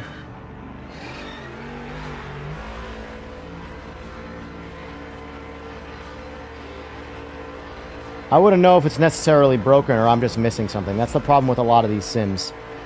They don't hold your hand at all, which I get it, but at the same time, it's... So I have softs selected.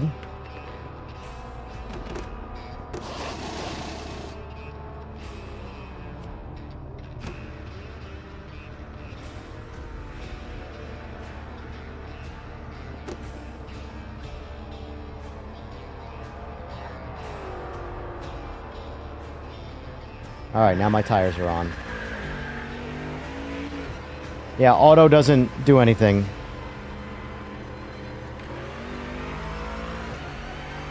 I figured auto would just apply the tires that I currently already have, but I guess not.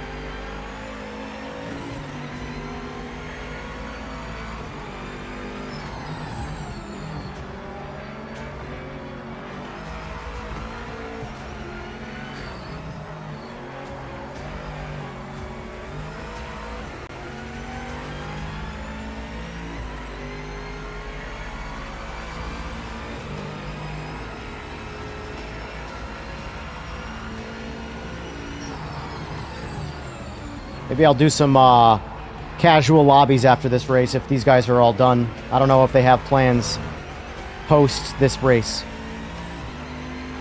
This is more of a bit of a learning experience for me in terms of just getting into someone's league, doing a race. Not concerned at all about the position.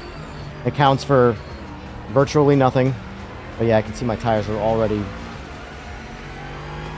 warm in the back. That's why I like mediums. They do need to work on, in my opinion, the temperature control of the softs in this. I feel like they need to reduce the rate of which they get hot, especially considering this is the winter time right now in this race. I don't know what the ambient temperature is, I didn't look, but...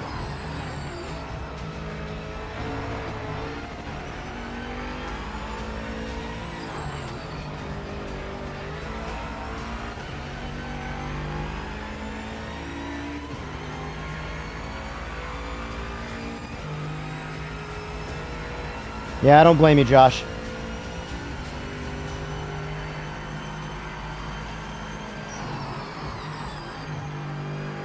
I really need, like, after driving this car for an hour, I really need to get in a Group C car. And also on a track that has asphalt and not concrete, or something that's just not this bumpy.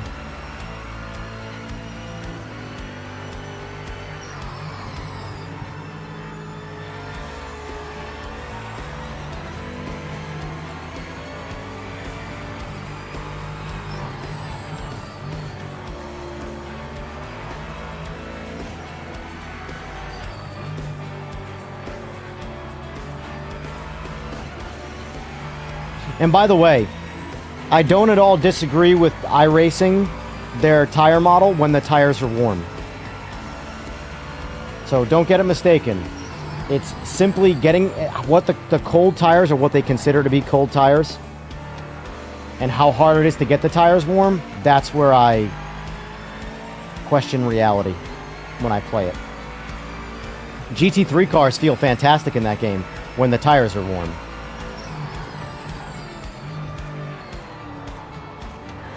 And yes, I called it a game. Look in the mirror. I want you to say 10 times to yourself, iRacing is a video game.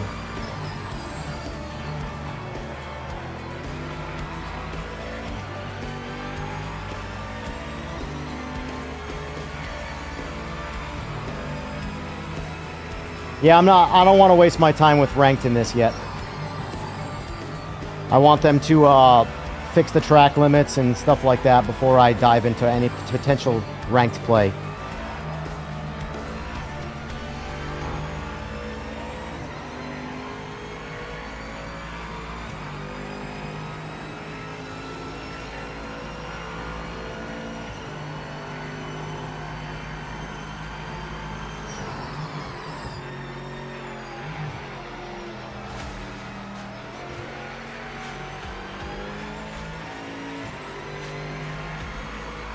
Let's try TC1. Might be regrettable. I know TC0, you want TC on. If you want to push, that is. You really need a very, very, very gentle, responsible foot, which I do not have with no TC.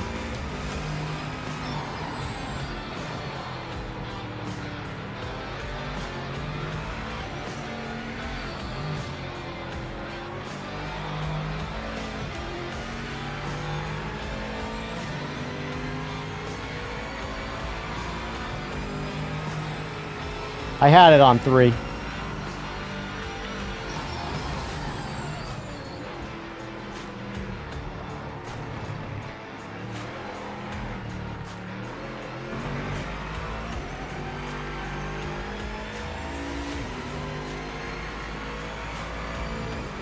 Trying to push buttons while I drive.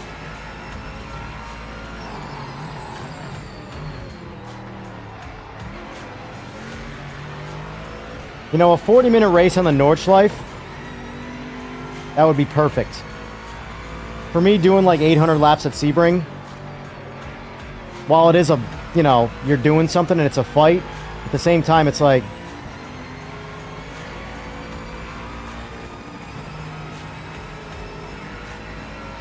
but I also love the Nordschleife, so. Like me, you want to entertain me? Group C, Nordschleife. That's a race. If you want to know anything about my personality, there you go.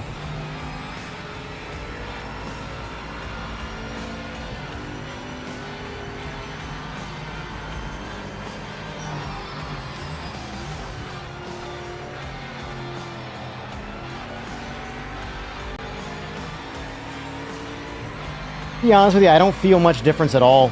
TC1, TC3, TC6. Car's got a lot of grip, so I don't really notice it. But if I did turn it off, it would surprise you and spin you out randomly.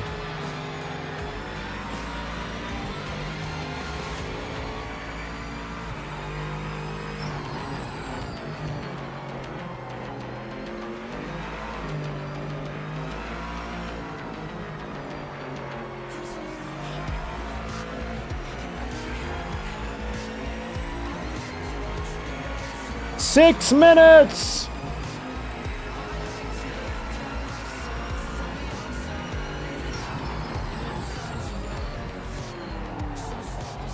Ugh, terrible.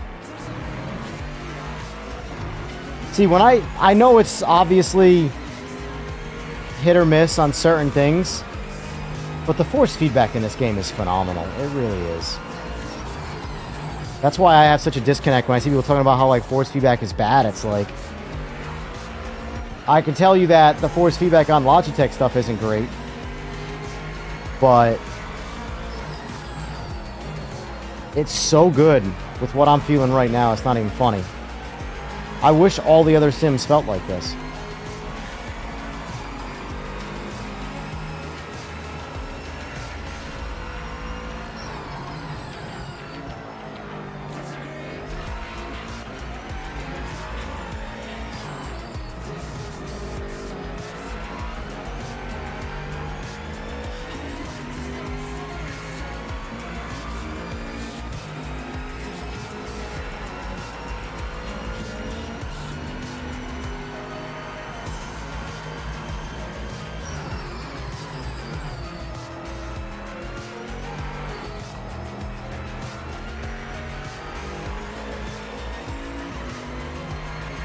I've actually slowed down.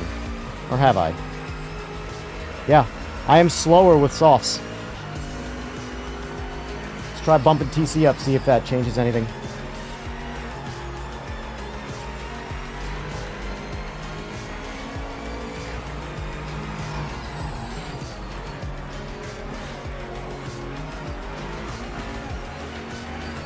Now, fun fact, I've had that experience a lot in real life. Too much tire is a very common thing. I'm telling you right now when I say I have had far more experiences in real life where tires are getting too hot rather than not getting hot enough. So there's a lot of scenarios where I need a harder tire because the softer tire is just useless. It gets too hot, slows you down, and falls apart. Now, it could be my driving in this as an example, but I know that in real life, finding the proper tire compound per road is very, very, very difficult. One of the hardest things I've had to do, actually. Because roads are so different. You know, a lot of tracks and have regulations. Obviously, they're not all the same, but when you're building something to a standard, you can at least have premeditated adjustments.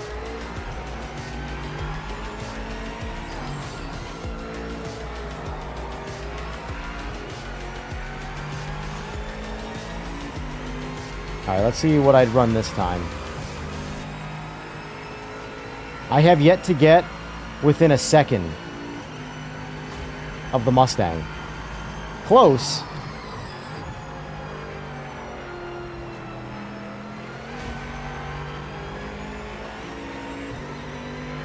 This felt like a decent lap, so 2031. Alright, so we're still off the pace by a good amount of the Mustang. Only one lap on the Mustang, mind you. One single lap on mediums. With a completely default setup. Maybe the added downforce is slowing me down. And it's not benefiting me. I figured it would have in this, but maybe it's not.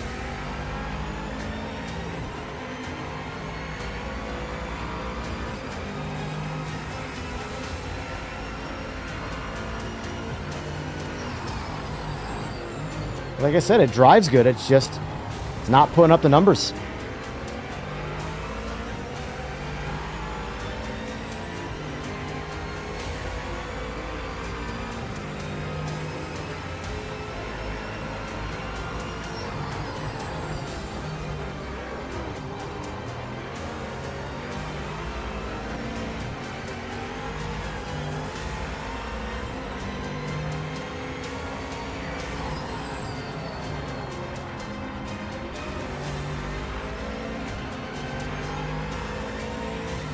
He is hunting me down. This car's just got no stones. I know he's in my draft, but like, man.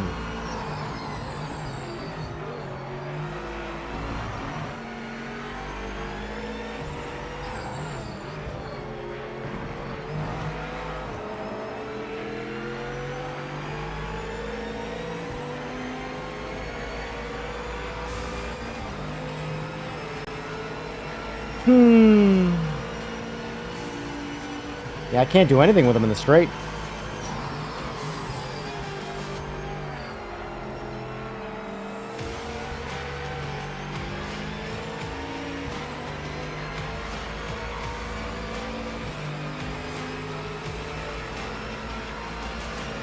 Also, does anybody notice how this game glitches with radar? It leaves radar always at the starting line, and sometimes random spots on track.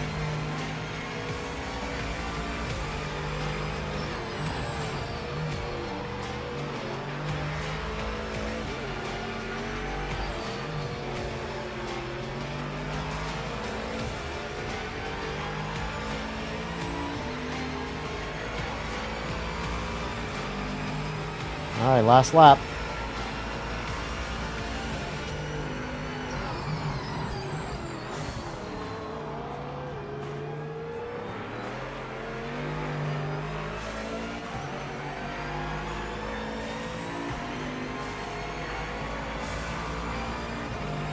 Bye. Wave bye to the Corvette. Slow ass Aston Martin. Should have brought out my Audi.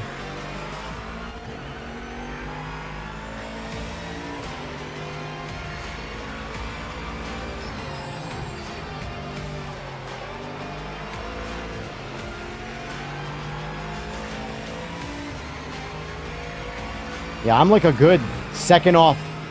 That last lap was 2 seconds slower. Jesus, man. Like, I know I'm not driving perfect, but I wasn't driving perfect in the other cars either. 1 to 2 seconds slower per lap than the other cars. Crazy. Well, now I know. Now I don't have to use this car anymore.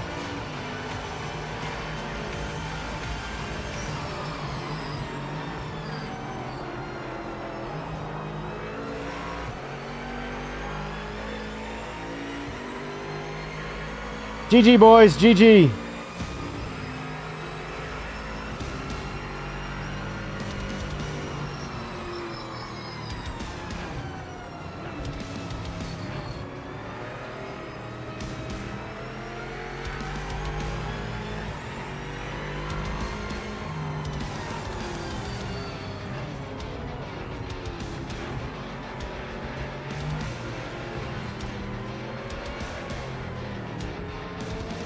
I downloaded and played PS5 version of PMR yesterday. So I have it on PS5. Now, I haven't played online. I haven't even played... All I've done is play test laps and single-player, like, race career... Not career, race day stuff. Simple stuff.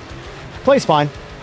But I only have a G923 that's compatible with my PS5. So I couldn't tell you if force feedback is good or not. Because it's a G923.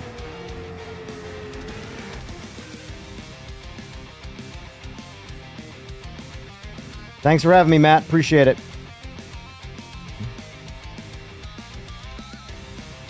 I mean, I can definitely host some races if you guys want to jump on in. If that's a thing that you guys are interested in, I will happily set up some races.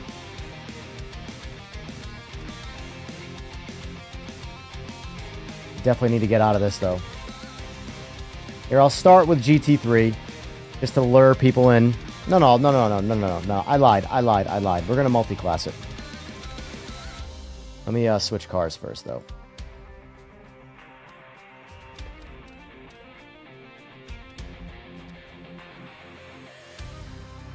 No, I want the real. Thank you. Anybody ever gotten to experience an NA4 rotor?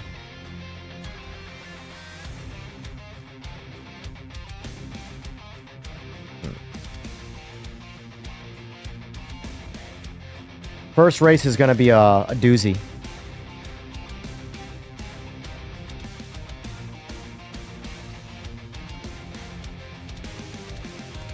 Let's go autumn, warm, 0, confirm.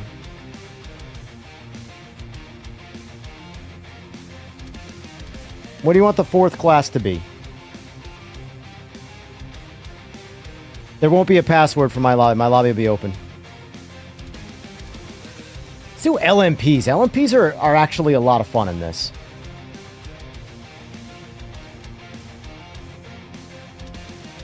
Assist on, damage off. Penalties will leave on. Just so, because people are going to be crashing and I don't want to... There's not really anywhere you can pit in the Nordschleife, so... Also have to pick the Nordschleife. Alright, folks. Those of you who want to join, do some real racing. And by real racing, I mean... You know. Nordschleife Group C.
Also going to switch my microphone quick because I'm about to do some actual driving that requires my body to move.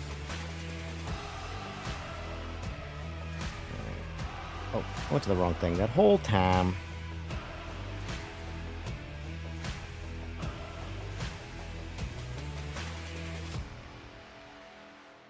Mic check, mic check. We got a mic check. Checking the mic.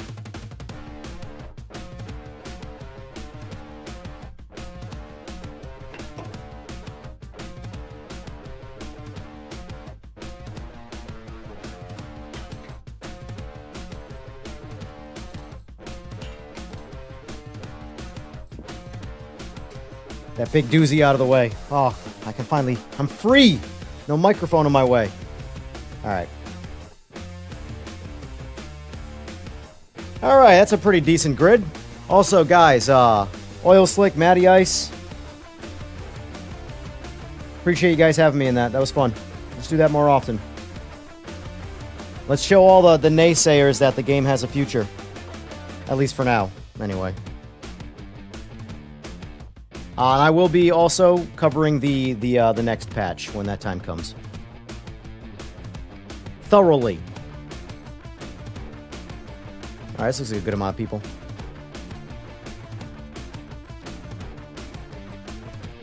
Two laps. Choose your tires wisely, boys. You appreciate your politeness and my manners? Well, thank you, but I actually think I'm an asshole. And I'm kind of proud of being an asshole. That tells me I gotta step my game up.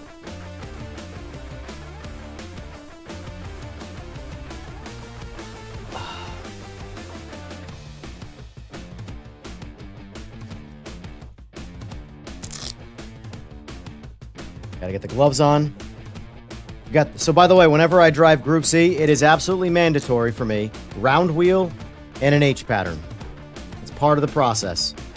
I could not use my track wheel with paddles with the Group C car. It just takes a lot of the dynamic away from what it is, which is just pure chaos. Controlled chaos. Appreciate that, Danny. Or Dan. I can call you Danny. But yeah, no, I pride myself on I don't beat around the bush. I call a spade a spade. If I think you're full of shit, I'm gonna say you're full of shit. And I don't care what kind of, like, paper you have, you know? That's just me. I've always made my, my voice heard that way. But I also don't... I try to not give my, opinion unsolicited. I try and keep my mouth shut unless you ask. And then at that point, you open the door. Alright, I'm gonna go maximum rear angle. And that's it. Alright, let's pray my game doesn't crash. It didn't crash. We're good. What am I not right about Group C? In that they're amazing?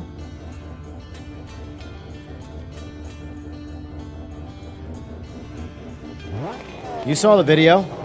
They're worse than AMS, so... if this game is doing it wrong... I don't know, Kai, how long are you thinking? But yeah, if this game is doing Group C wrong, then AMS is doing it worse. None of us have driven this car. I just know that this is a lot of fun to drive. And that's all I can go by.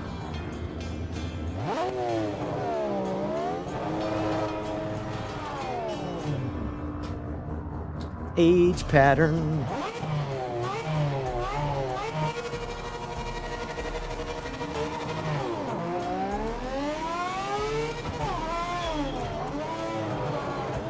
I gotta turn the damn line off. I don't need a line at all for this track. Son of a bitch.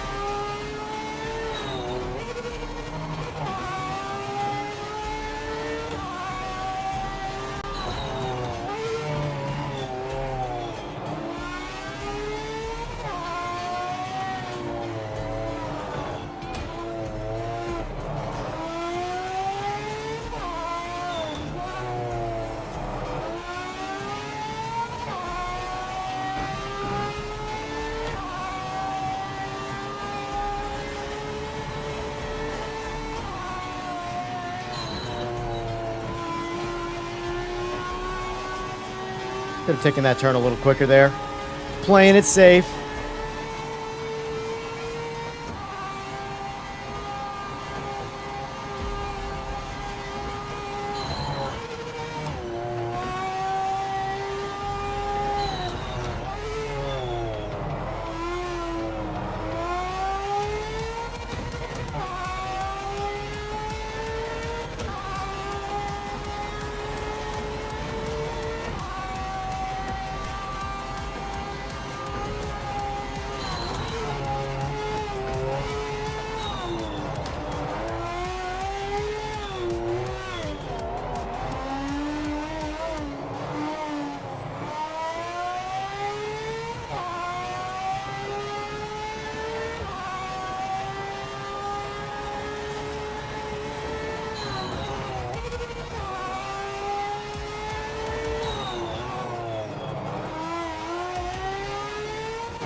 Oops. Stayed in it too long right there.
Oh no!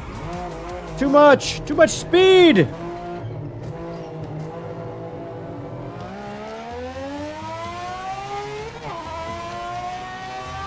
Got greedy.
I'm sweating my ass off doing this, by the way. I got a whole nother lap.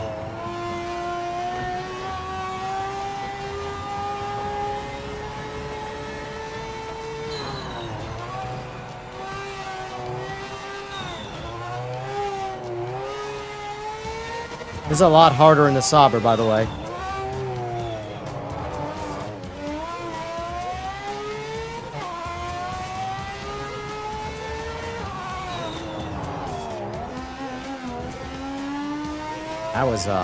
That was just poor driving right there.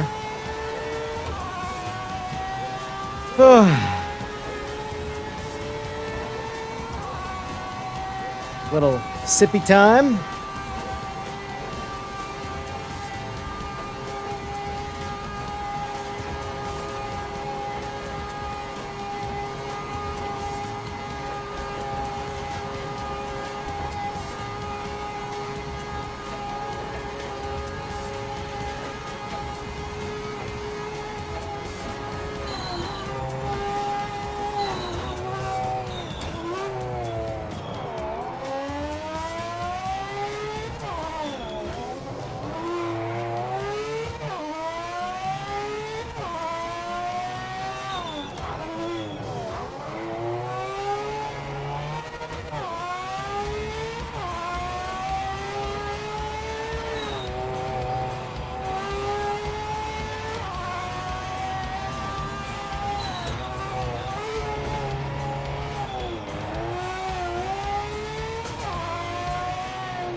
Imagine this for an hour.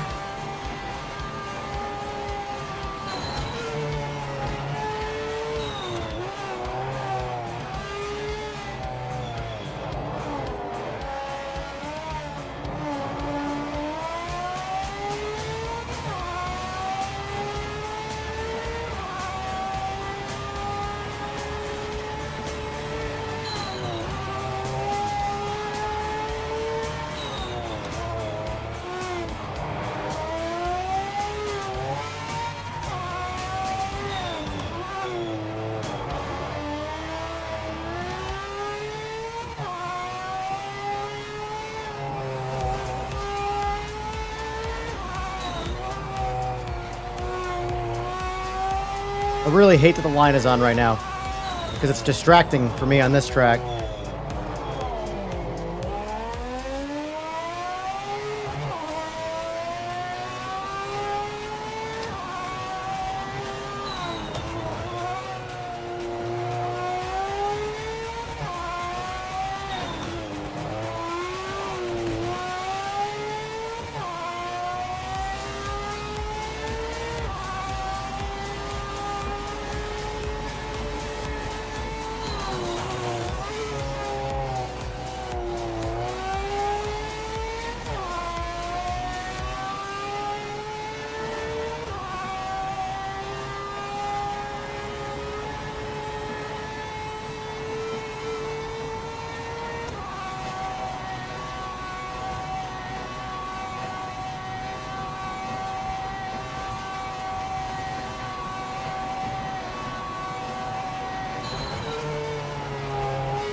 All right, carousel time. Let's not screw it up this time.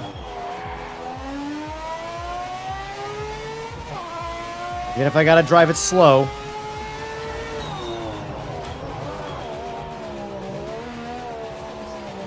God, I'm... Sometimes going too slow is, almost just as bad.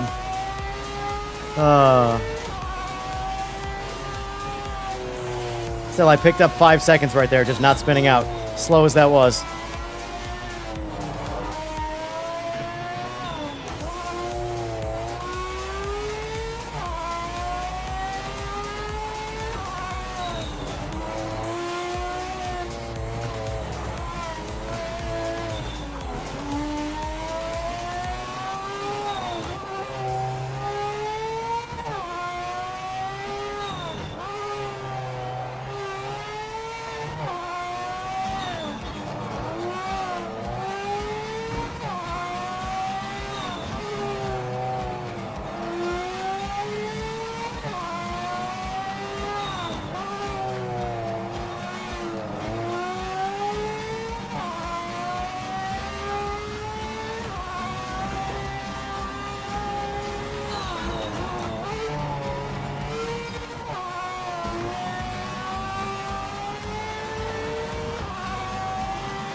Oh my god.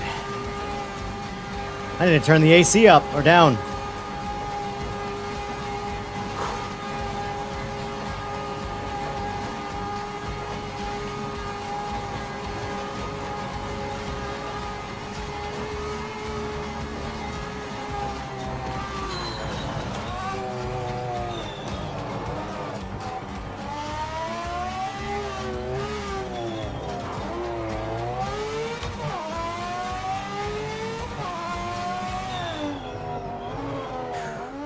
Alright, not bad. 6:13. Okay. That's a lot of fun.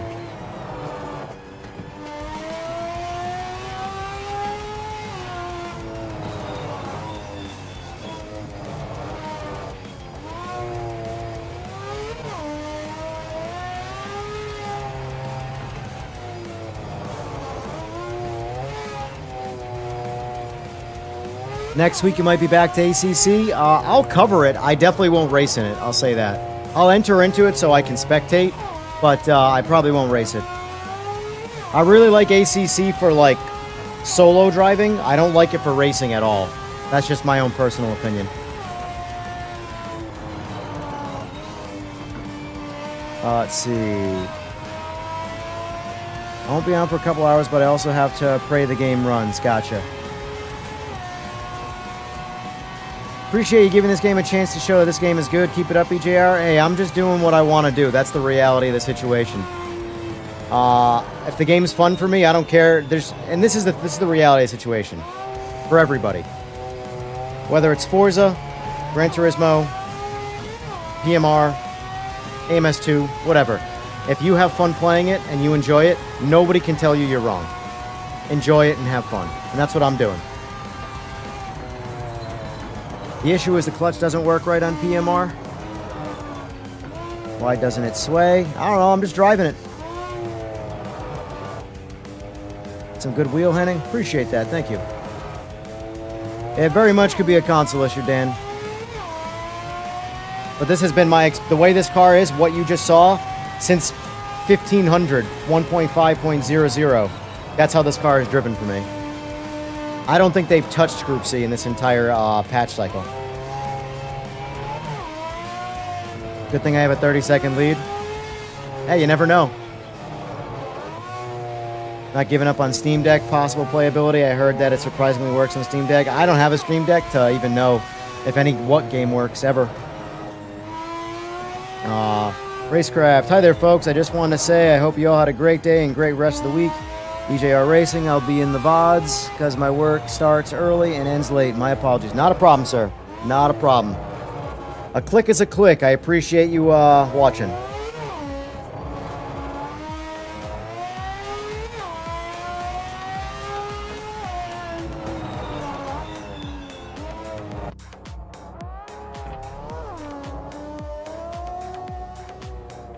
Anybody DNF? Yeah, we got 2 guys. Looks like everybody else stayed in it, though.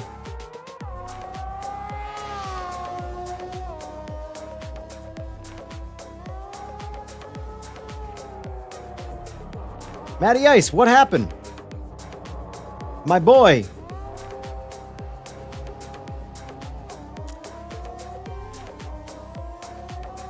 You're the only other Group C-er out there.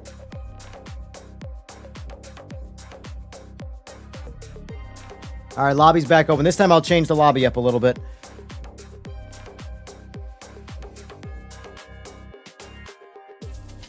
No problem, Troy. I appreciate you guys having me. All right, let's see. Let me switch up the track for you guys. Let's go to something a little more practical now. Let's see. It wouldn't be a day of racing without Daytona.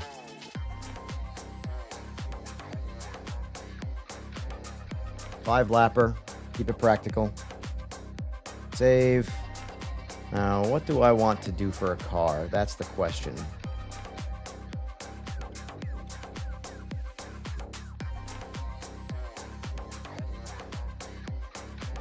You got P2 because there were only 2.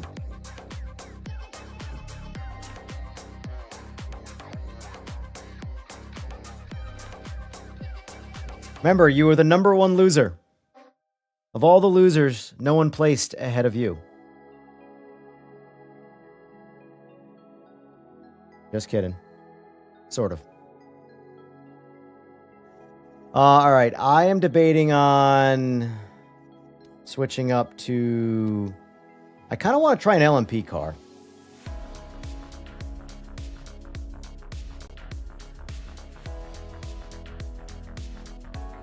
Let's see who's in the lobby first. Let's make sure we're not getting away from...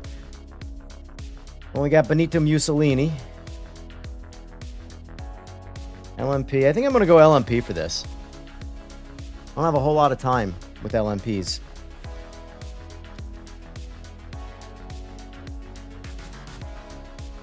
BMW felt good. I'm going to go with the Cadillac, though. Got to have that North Star V8 sound.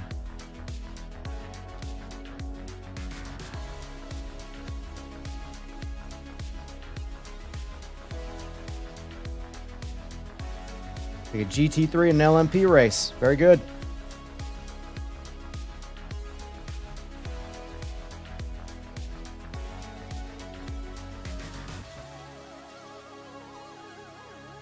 Oh, Group C is about the only cars that I unfortunately know how to drive decent in this. Like, the easier the car is to drive, the worse I am at it. The harder the car is to drive, typically the more it intrigues me. LMDH technically should be easy to drive. They need some work in this. In my opinion, well, I think the GTEs... I think the GTE is honestly... This is, again, an opinion thing. I think GTE is worse than the LMDH in this game. LMDH is hard to drive, but, like, there's something about it that makes you want to try. Whereas for me, the GTEs go, these are just bad handling GT3 cars. I'd rather just use those. Just my opinion, though.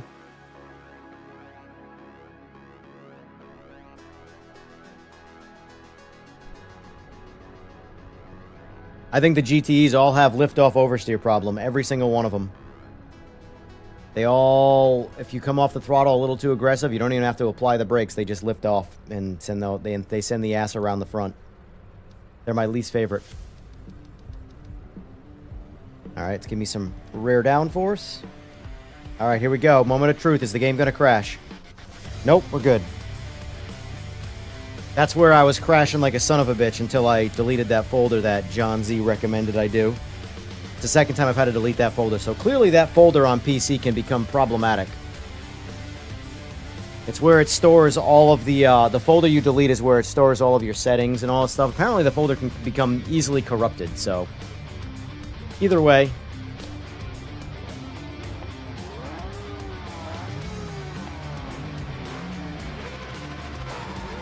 Kai, do you have a NVIDIA or AMD GPU?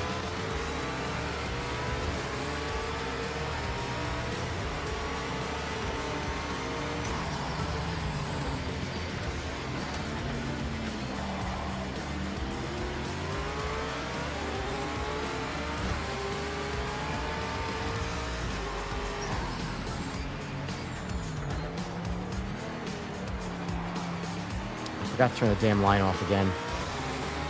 Ah!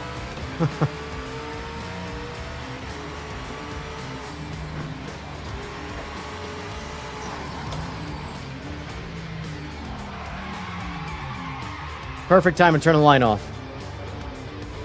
There's that lift-off oversteer that plagues a lot of cars in this game.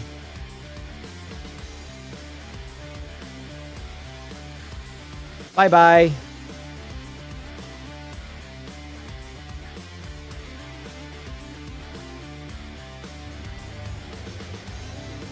All right.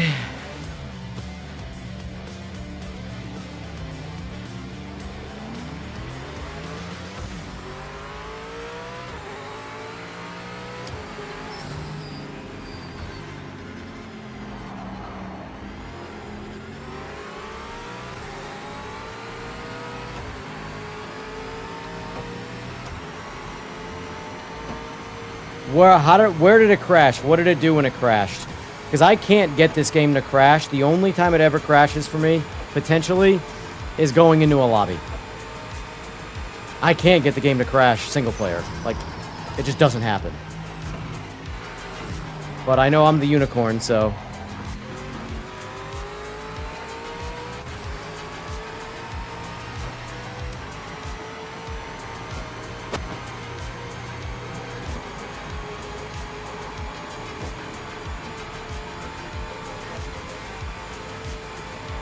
When's the last... Did you just freshly install the game, or no?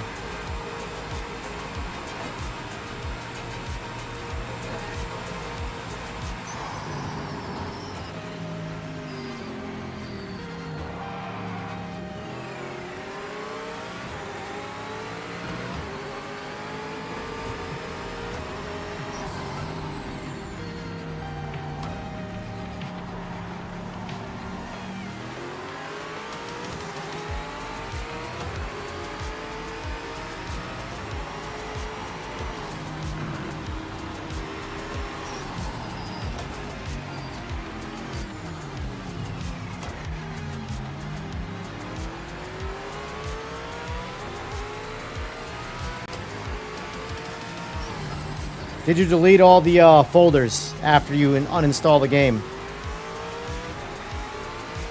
The most problematic folder, oh, missed the gear, is the one that's in your documents. My games and then whatever it's called.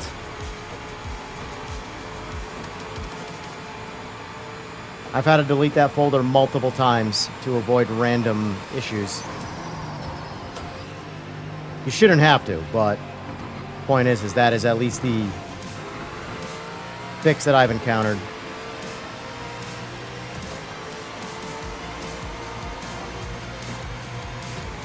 It's so weird how the problems are inconsistent.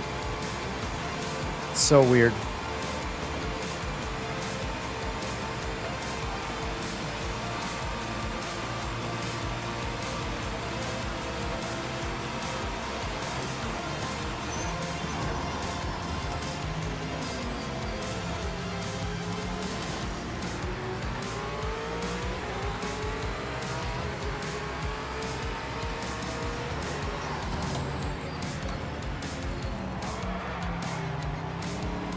You'll feel the wrath of the North Star coming up your asses.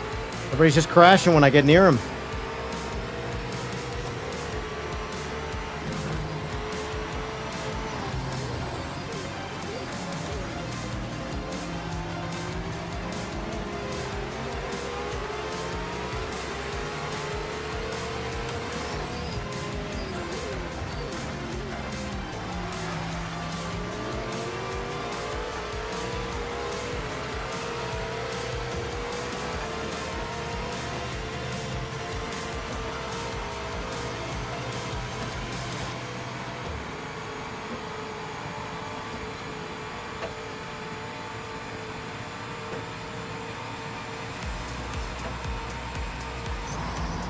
I wish everybody had my experience.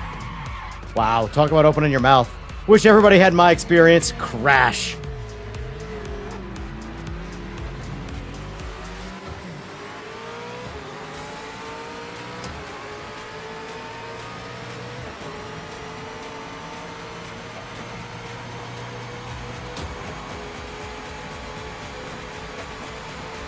Yeah, the PS5 Pro runs weird. Or one's weird. I haven't, like, thoroughly broke it down on PS5, though. Like I said, I've just done some single-player stuff, and it was fine.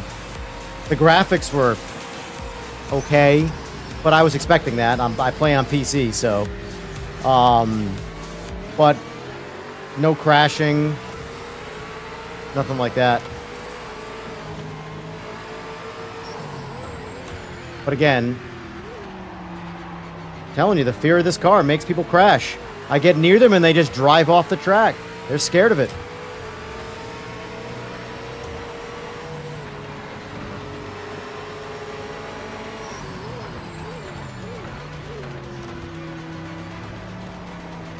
Don't worry about me. I'll pass you when it's safe.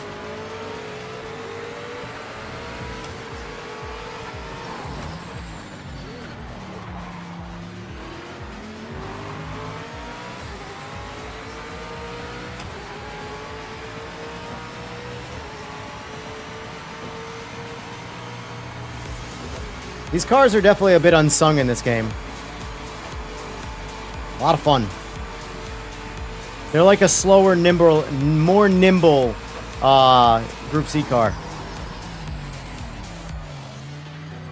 I gotta figure out the chicane here with these things, though. I feel like I should probably go in a second gear, but... What graphics card are you on again? And when's the last time? I don't know how often you keep up with drivers. Not that I expect drivers are ever the problem. Because I look at all sim games as sort of like an indie game.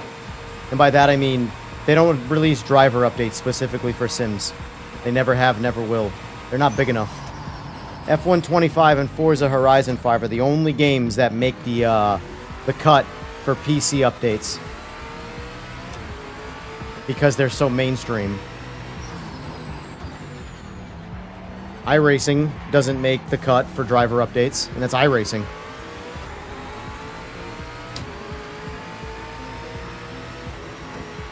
You know what I haven't looked at yet? I'm curious how much this game uses for VRAM. That is a common thing, although 12 isn't bad. 8 would be probably problematic. That was an interesting spin out.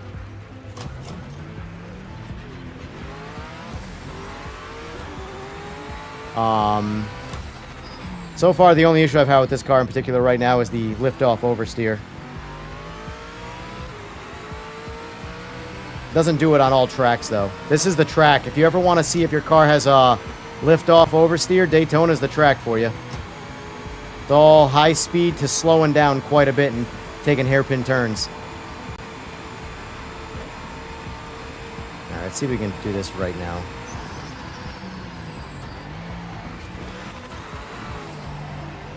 It's better. Take some TC out of that. Go TC1.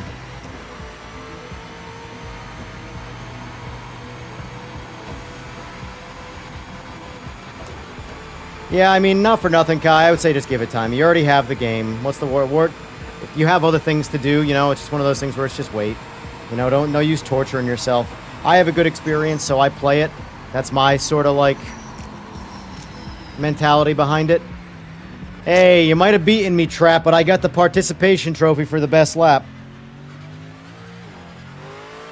I just got to figure out that lift-off oversteer.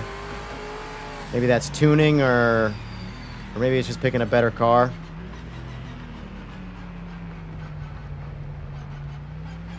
Only guy on PC right now.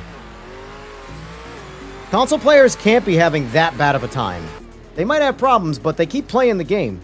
So unless they like torture, self-mutilation,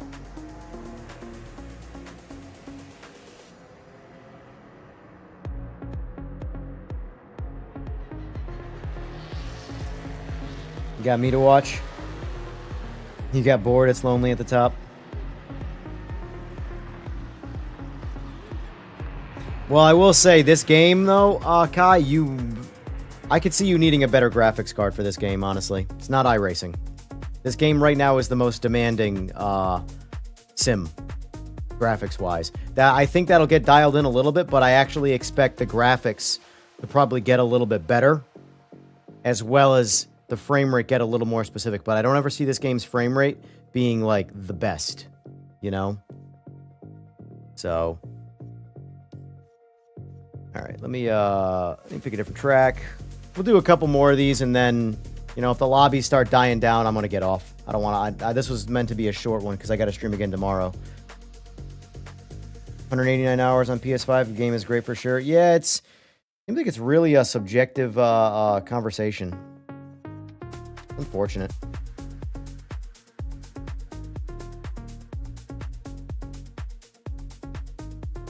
Did we lose your Trap?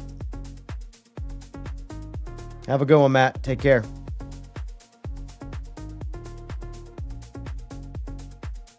There he is. He's back. Deja vu. I've heard the BMW is pretty good. Kind of want to stick to the LMP stuff, though. You guys are obviously welcome to do whatever you want. That's why it's... I don't mind doing solo laps. I really don't. Like, having nobody in my class. I'll give the BMW a try. Although I have the feeling I'm gonna miss the North Star sound.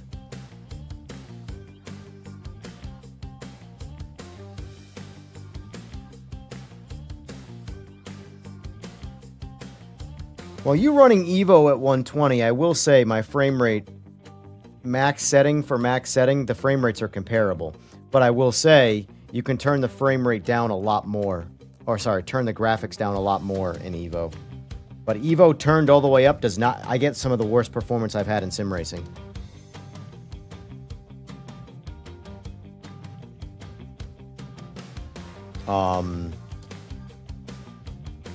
Because the biggest thing with Evo for me is the memory leak issue. And the thing about a memory leak is it's baked into the game. It's not like an on my end thing. If I have the issue, everybody has the issue. They just don't notice it. You have to actively pay attention to your frame rate, your frame times, and you'll notice that performance gets worse. It just degrades the whole time. You play Evo for an hour straight, your performance gets worse the whole time. until you shut the game off and turn the game back on, and then it like restarts all over again. Yeah, EVO, unfortunately for me, has been the worst performing sim. Like, far worse than this. But it also, in my opinion, isn't even on the table for comparison because it's such an early access. I also consider this game to be in early access. I don't care what they called it. I don't care what they charged. Truthfully, none of that matters to me. What matters is the game is an early access game. So far, every patch has made the game better. As long as they continue on that trend, this game will be in a good place. Just might need a little bit of patience, that's all. I have a lot more patience than a lot of people when it comes to video games, because I have so many games to play. And I know most people who play video games have other games they can play to kill their time. I'm gonna turn the volume down on this music a little bit.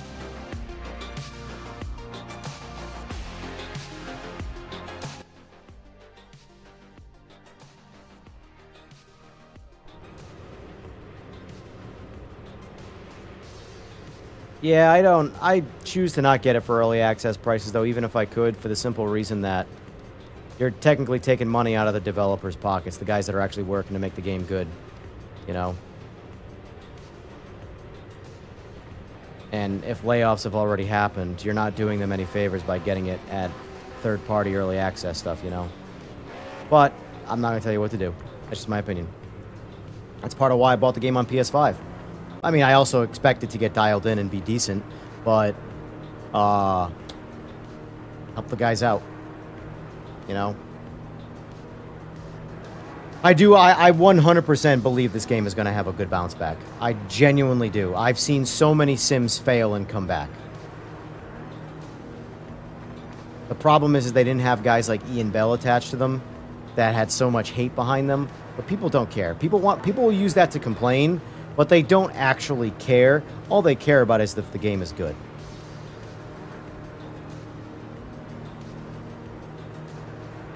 Like, if all of your friends who don't know who Ian Bell is are having a blast, and you don't like Ian Bell because you don't want to buy the game because of him, but they're all having fun, hate to break it to you, but you're gonna buy the game. You just are. You're gonna get over it, and you're gonna buy the game. It's the right thing to do. It's more than one person who makes a video game. If you don't like one person, it's not really that big a deal.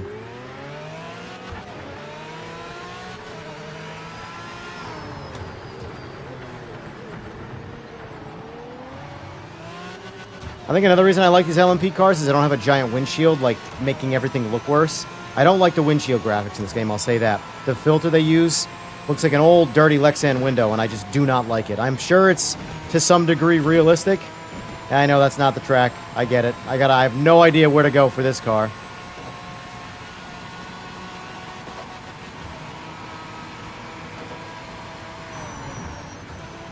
Also, definitely don't need to brake that early.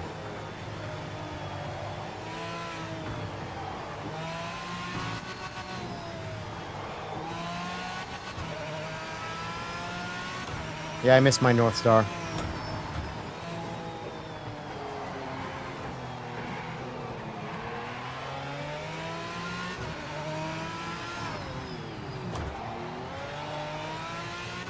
How's this car drive with the paddles? Yeah, slower. Shifts a lot slower with the paddles. Cars that have H patterns in them in this game benefit from being used with an H pattern, by the way. They go faster. They shift faster.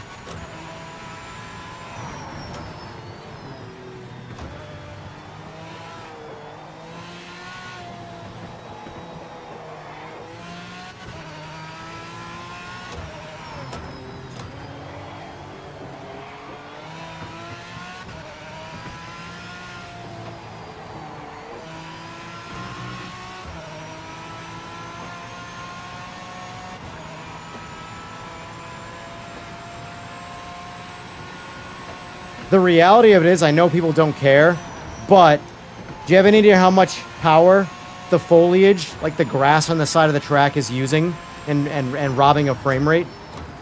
And you can't turn it off. AC Evo, you can make it look like iRacing. You know?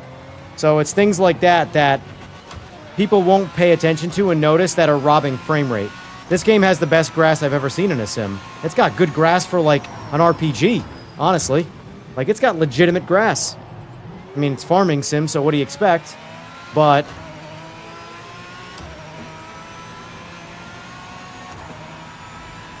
no one cares about grass, realistically. They want their sim to work. So, I like the grass. I just would say make some graphic settings for people that lower the graphics even more than what you can already do. Get that stupid lame-ass hypercar out of here.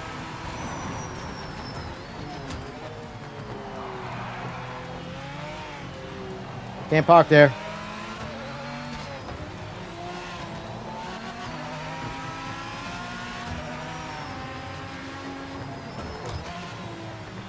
Whoop!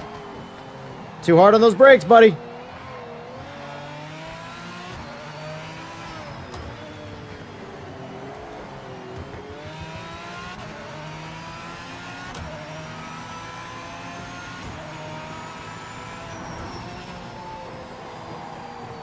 I also expect this game, this is my honest opinion, I expect the graphics of this game to get better more than the frame rate to go up.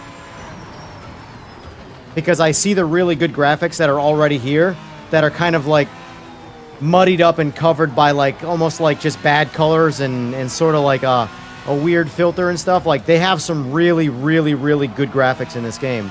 But it's really hard to see unless you're really, truly trying to look for it and diagnose it.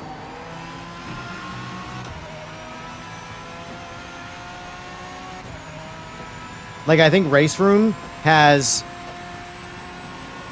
the best looking visuals, but they've sort of, like, dug a little bit into the sort of, I don't want to say cartoony, but the vibrant look. And that vibrant makes it look way better. But it's, you know, not really realistic. This is more realistic, but it doesn't look as good.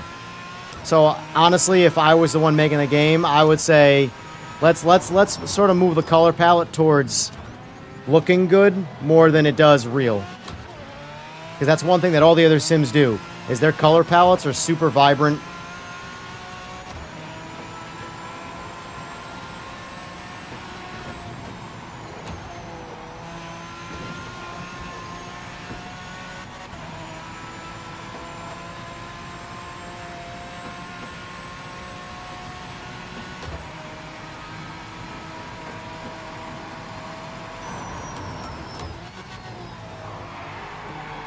Oh, that's all me.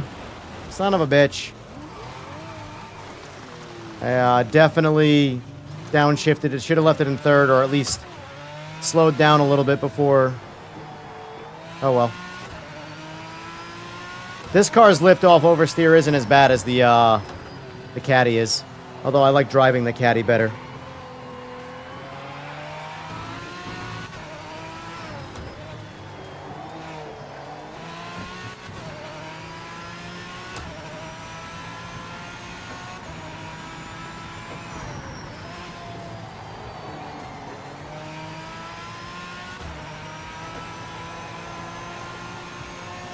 It's weird to me, though, how people talk about the graphics in this game. Like, oh, the graphics suck! They're so bad! Oh, it looks terrible. It looks like a PS3 game. Bro, you play iRacing. What? Now, I could maybe complain about the frame rate, but actually, if I'm being honest with you, iRacing gives me my biggest frame drops, because it's all using all old tech. So it'll crank down on the CPU for no real reason. Oh, wrong gear. iRacing really needs an engine bump. I don't know if it'll ever get one. I know they talk about it, but their car models don't look bad. It's just everything else is pretty, you know.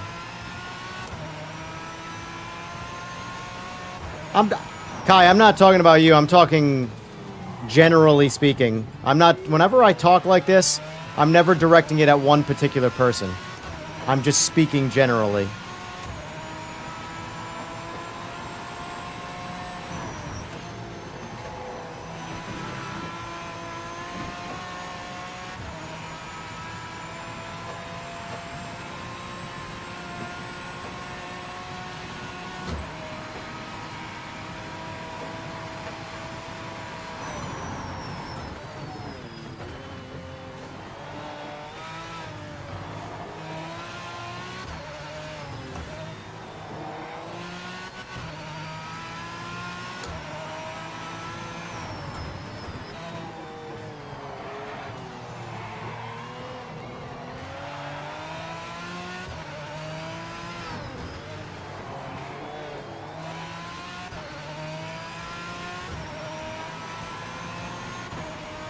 This car does sound pretty good, though, for a, you know, whatever. Sounds good. I like it.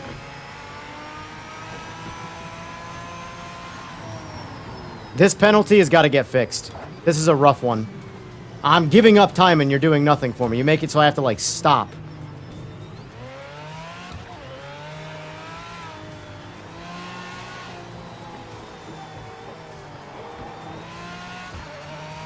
I tried the Group C ranked race the other day. It was a lot of fun. It was a really good dogfight between me and the 1 and 2 or me and the first place guy. I was in second place. I drove my way up the pack, and I was having a dogfight. And then I got 2 of those back to back. Needless to say, the race was over. And I barely kissed the track limit, and it just ended my race.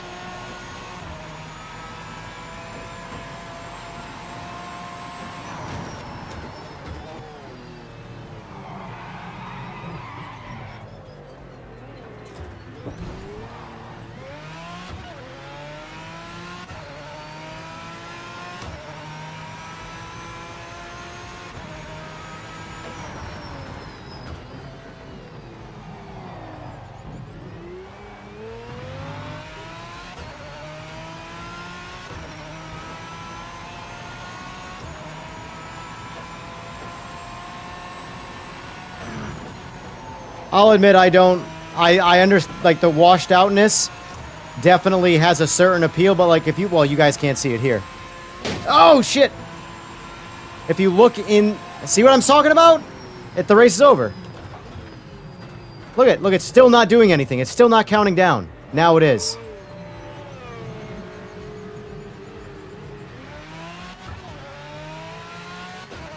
All because I drifted off the track in a straight.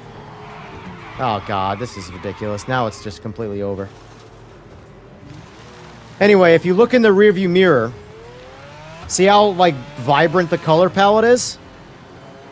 It's not washed out. Yeah, it's pixelated because it's not super high resolution, but it looks way sharper and way nicer in there from a color palette. Every other sim does that. They look like that. The whole image looks like that. And I guarantee you, it costs frame rate to make the game look like this.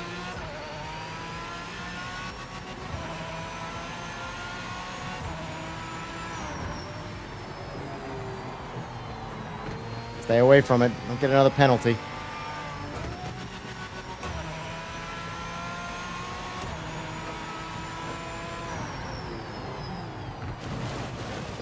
Look at chat. Nah, this is how I'm handling this. I'm not even wasting my time anymore. I'll spectate so I can talk to chat. Let's see. Is PMR really that bad on PS5? It's clearly not, but here's the thing. There are people that are having bad experiences, right?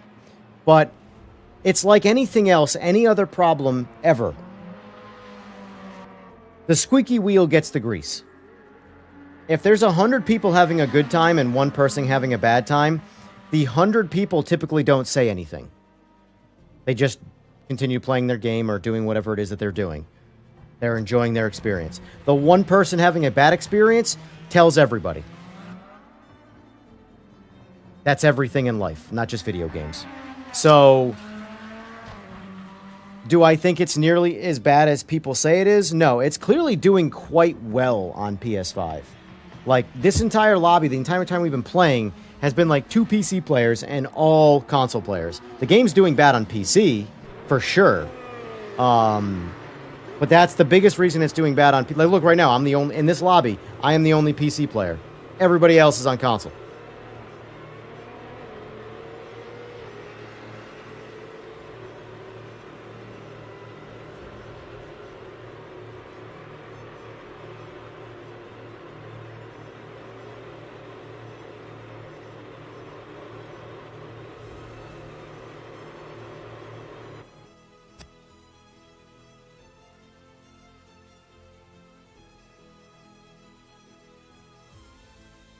Yeah, well, I'll be interested to see what they make the graphics look like. Oh,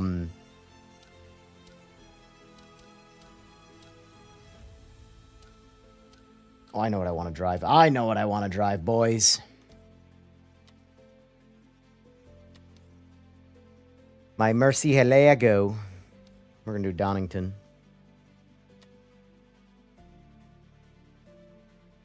See if anybody sticks around. I'll give it a second.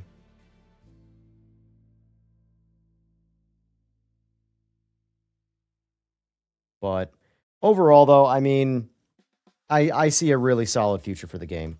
Whether people want to admit it or not because they hate Ian Bell, I'll be honest with you, I don't give a shit. I do not care. If I talk, I don't frequently talk to devs, but every once in a while I have one-on-one conversation with the devs. And I'd say they're in a good frame of mind, and they're actively working on this game. They all say it's their baby. They all care about the game. None of the devs don't care about this game. None of the devs want this game to go down as a scam, like I've seen people say. So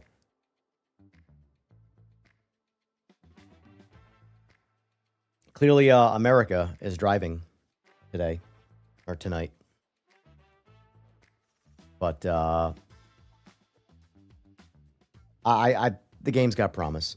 There's a reason I'm still playing it. And I objectively like Race Room. I objectively like AMS2.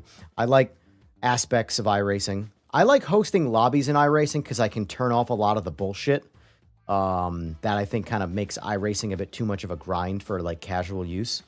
But it costs me money to do that. So I got to make sure people are involved, you know? And I honestly just have more fun in other sims anyway, so. But I will say this, for streaming purposes, going open lobby like this is the game that I get a whole bunch of people trying to play. PC, it's a lot harder. Now, maybe it's because I have a little bit more of a following that is into PMR than iRacing and AMS2, believe it or not. As much as I love AMS2, it is absolutely my worst game when it comes to streaming. No one watches videos. It gets the least amount of viewership when streaming. Like, if I put Race Room and AMS2 in the same thumbnail, Race Room suffers because of AMS2. It's strange. You know? You would think that if you like PMR and you like Race Room, you would also like AMS2. But it's strange. Bottom line is, I think my top 3 racing sims are undeniably going to be PMR, AMS2, and Race Room. Race Room right now has got the ranked play. That's got, of all 3, it's hands down the best ranked play of the 3. AMS2 has the biggest content, without a doubt, and the smoothest running. But it has arguably no ranked play, and it has, in my opinion, the worst driving of the 3. Anything you have to say about this game's driving, AMS2 does it worse.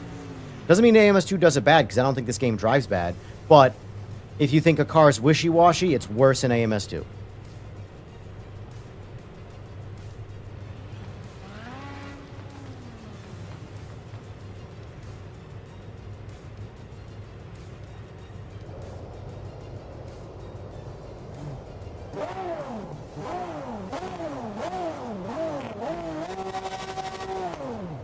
But, like, if you really, like... Yeah, let me change the views here. If you actually focus on the graphics... Like, look at the grass movement with the wind. There's dandelions that are moving. You can run the grass over. The textures on the asphalt look badass. The cars look incredible. The car modeling interior is incredible. The fence lines, everything is, like, in my opinion...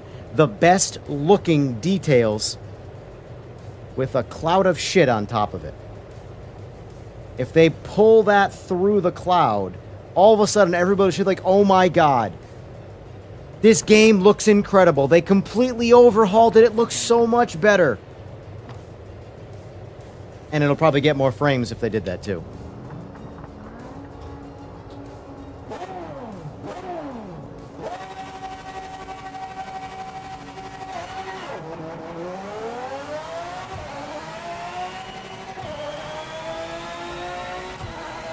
That's that peer-to-peer advantage on the start right there, boys.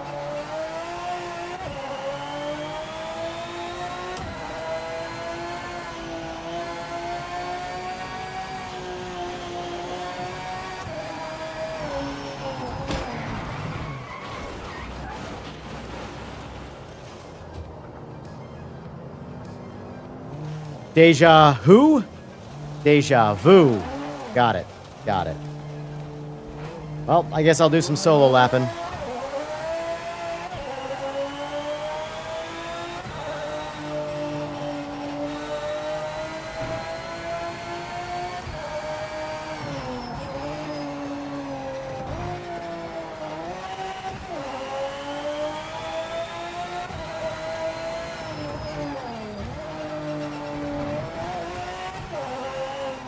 I love this Murcielago, by the way.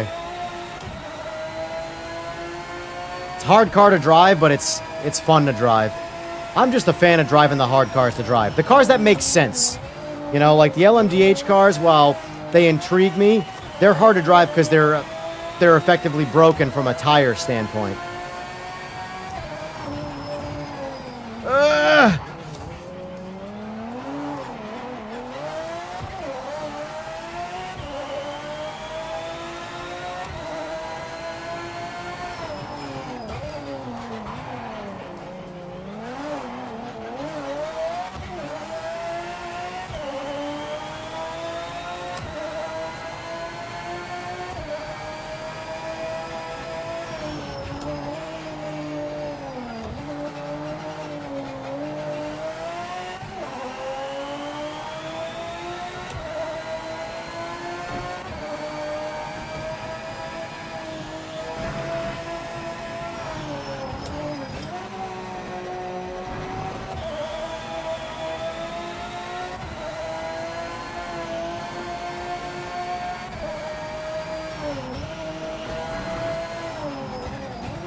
Oh no!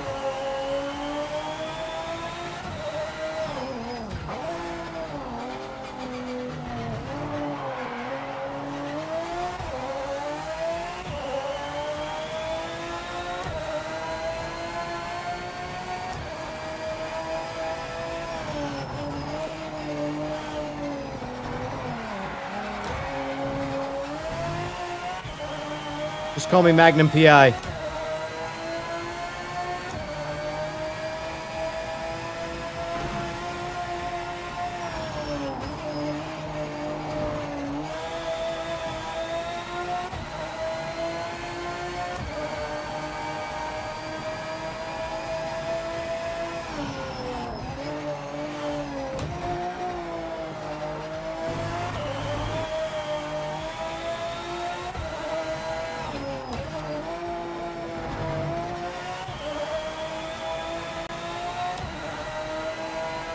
I knew it.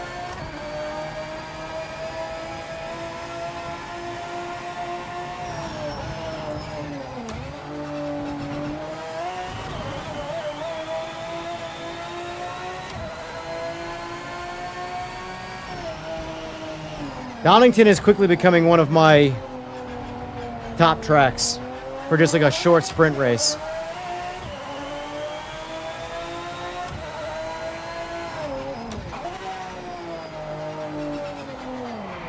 Up.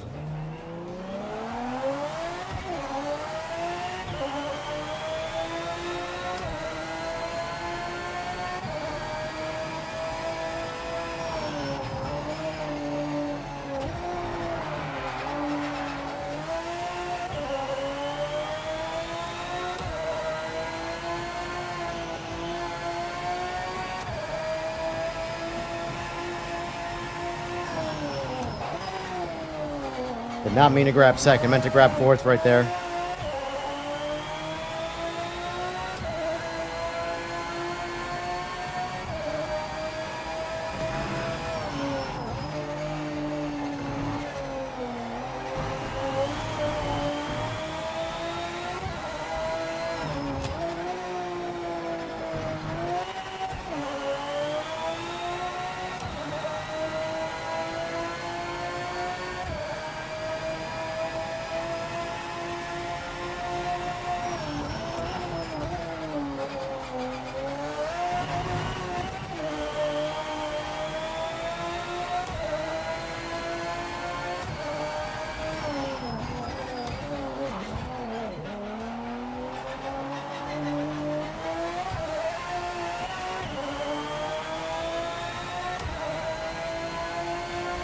Oh boy. Was not paying attention.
Very nice. We'll make a sexy time. How much? What happened, Trap? Did you get booted?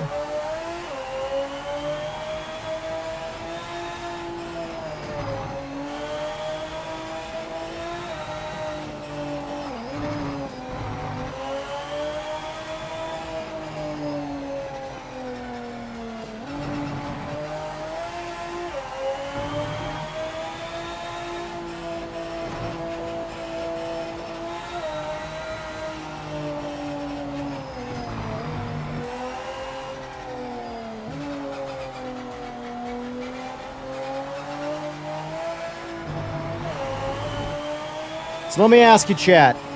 Who's expecting a patch this week? Was that you, Josh? Are you Benito Mussolini?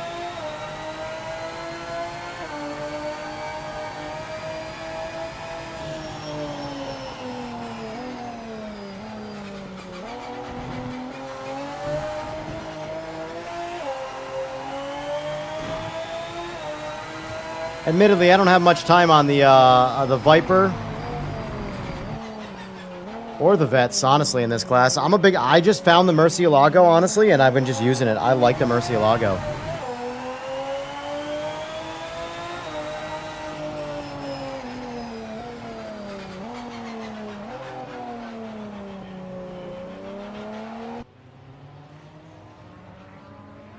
You think there's a patch coming this week? I hope.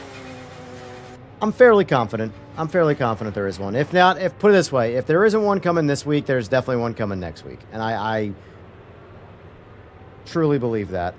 Based off of the... Devs are starting to get a little more talkative right now. In the sense where they're, like, chatting with the people in Discord and stuff. And usually when that happens, it's because a lot of the, like, super crunch time stuff. It's all crunching, but... It's a bit more like, okay, we're ready to, like, put something out there and listen to what they have to say, you know? It's reading the room, basically, you know?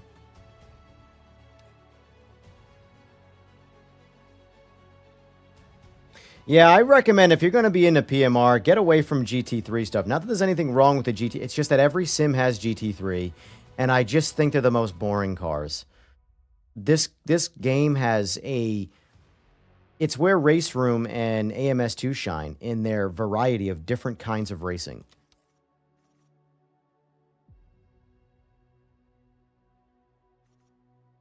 You know what? Let's do one that I never do. Let's do both chicanes of Lime Rock. Let's torture people. Take the easiest track and make it somewhat difficult. We'll do 10 laps of it.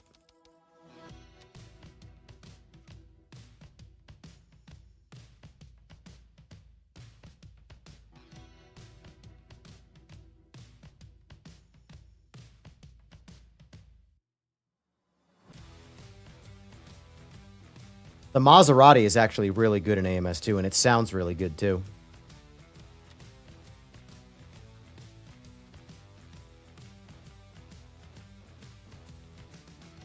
So, here's what I can say for the plan for the rest of my week. Tomorrow, we'll be streaming PMR again in the morning. It'll be our morning stream. And by our, I mean we. And by we, I mean me. And I'll be just running through testing everything, seeing what's what. It'd be like sort of like an end of the patch type, or end of where we're currently at before the patch. And then tomorrow night, I'll probably do more open lobbies. We have a little bit of PMR momentum right now, so I think we're going to stick with PMR. As long as we're having fun. My whole thing is, like, I won't stream anything that I don't think is fun for me. So, if PMR, AMS2, or Race Room are the ones that people want to play, I'll stream. For the open lobbies, that's what I'll do. I don't mind. They're all fun. They're all a good time for me.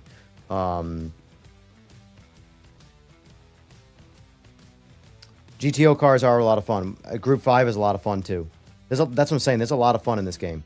And then tomorrow night, like I said, we'll do another round of open lobbies, and then maybe, just maybe, we'll have a patch for a test stream for Friday.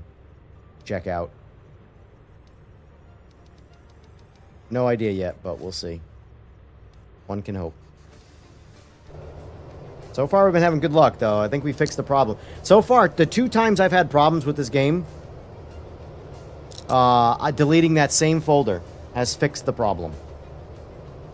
It's so weird. It's the folder that stores all your settings for the game. It's almost like it gets corrupted.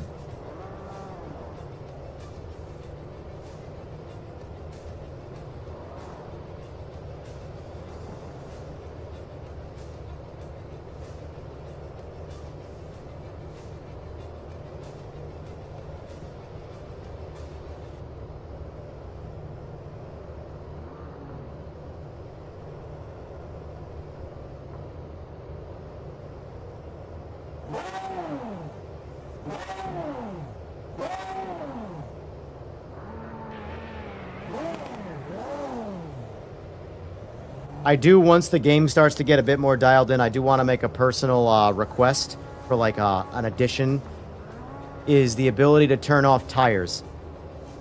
Race Room has it, and it's so good. You basically just click a checkbox, and it turns off tire wear and tire temperatures and puts the tires at optimum temperature, and they stay there.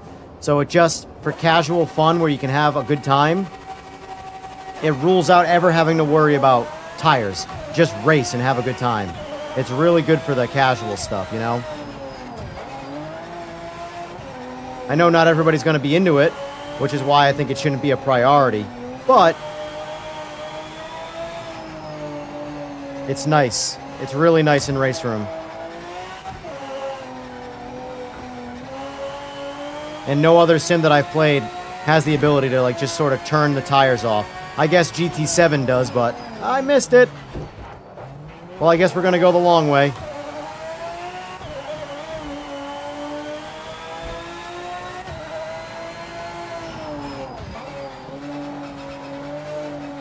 I'm actually not going to lie. Yeah. I'm pretty ass at this track. So, let's turn this bitch around. Nope. More grip than I expected.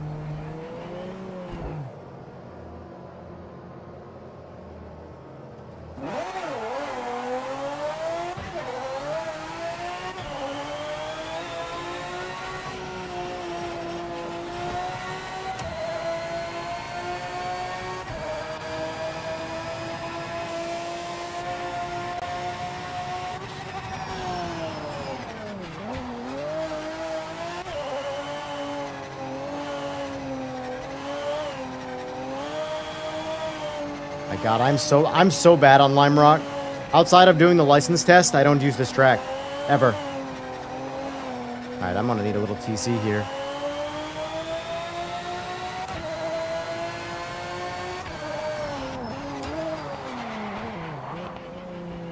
Yeah, honestly, I hate Lime Rock.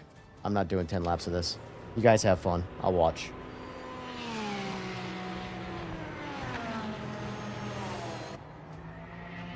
Benito Mussolini in front, yeah.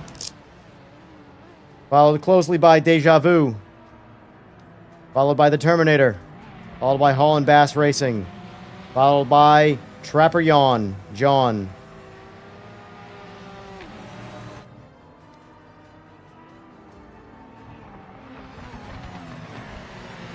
Yeah, I'm not a Lime Rock fan. I never have been. I always hated the track. Just, I don't know. Not a lot to it. Yeah, the chicanes, and then the chicanes are like wicked punishing by comparison to the rest of the track. Sort of like Monza. And I guess the same reason I don't like Monza. I've never been a Monza fan either. I either want the track to test me the whole time, or the track to just be easy. But like, the whole track being super easy and then having one sector that's like really, really hard, to me is just, I don't know. It's meh. Up! Benito Mussolini, you cannot park there. Alright, see if Hall and Bass can overtake the Terminator.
All right, I've got a good one race left in me. What do we want to do? Let's make it a good one.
All right.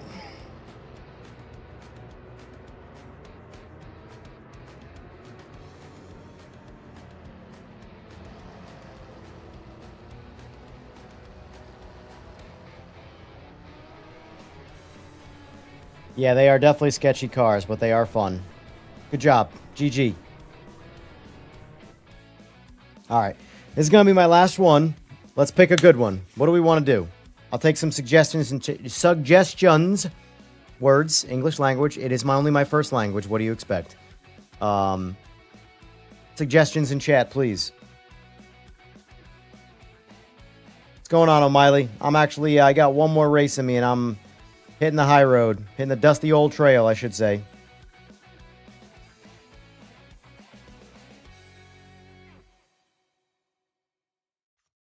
We could do 10 laps of Canadian Tire. We can do MX-5s. I'm not against MX-5s. I'll rock an MX-5.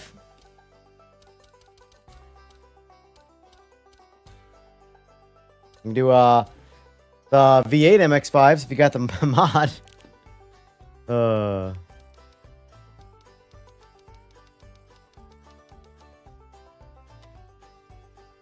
right. I don't know if I want to do Daytona MX-5s. I might be down for like something like Mosport or something like that for MX-5s. A slower, smaller track. We can do Zolder.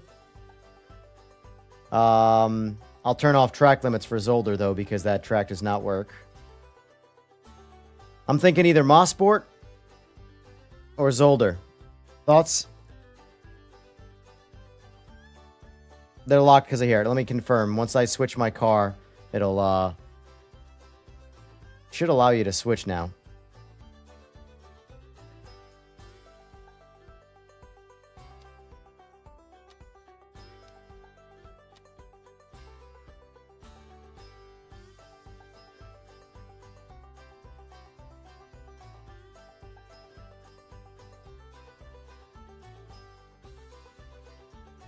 Big Z, what's that?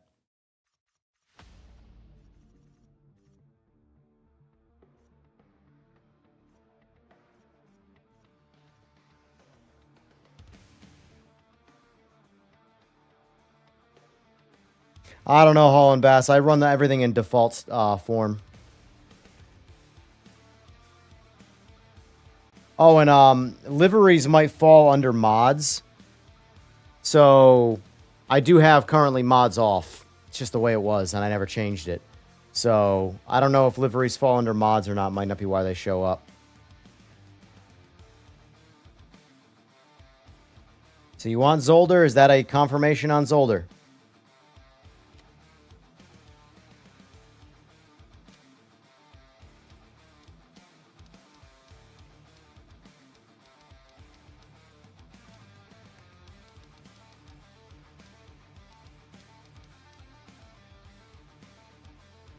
All right, Zolder it is. Penalties will go off for this one. Don't abuse that, please. Just because it's menacing on this track.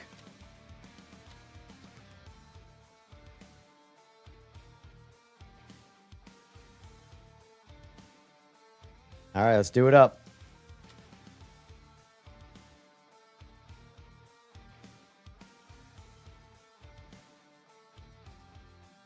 You got 10 laps. MX-5 Zolder. So we got a good 20-minute race in front of us.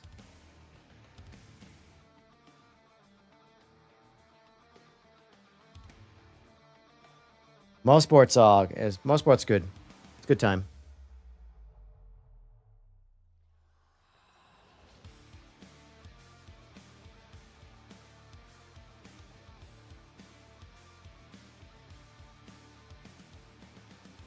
I also, on a complete total side note, unrelated to anything racing, I need a good single-player game.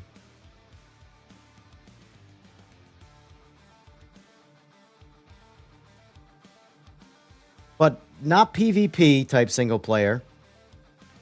I guess that's not single-player, but I just need something to play and chill out. By myself, sit on the couch with a controller.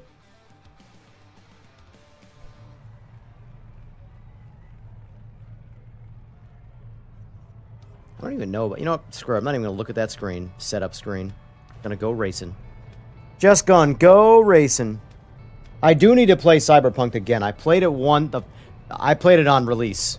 So I've played it in a really bad state. Now it's in a really good state. And I've only, like, tried it to make sure it was good and it seemed solid, and I have yet to actually play it. Oh, I have my Xbox controller. I play everything. I mean, I'll play on PS5 or PC, but I have a controller for each. I have Xbox controllers. I can use my PS5 controllers. Something I can sit on the couch. I don't want to use a mouse and keyboard for a single-player game. I just want to chill out, recline, and grind in an MMO or something, you know? Unfortunately, with, like, Cyberpunk, I'd probably want to play on mouse and keyboard. I could get used to it on controller, but I wouldn't want to.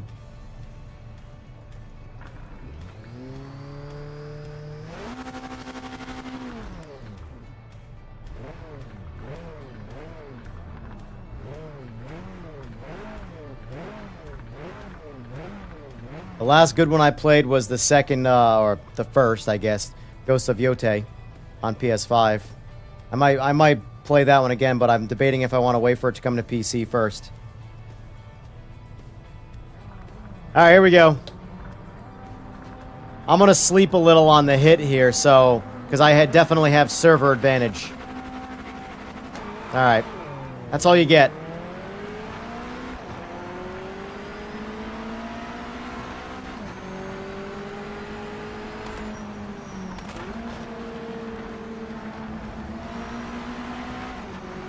I can drive these cars a little more aggressive. I have to remind myself of that.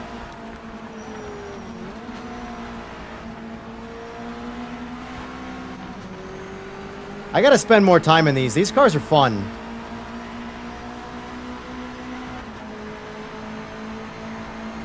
Oh no! Woof! You lucky son of a bitch.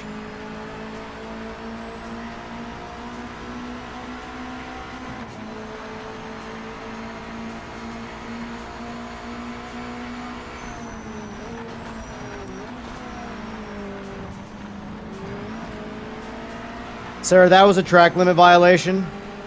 A real one.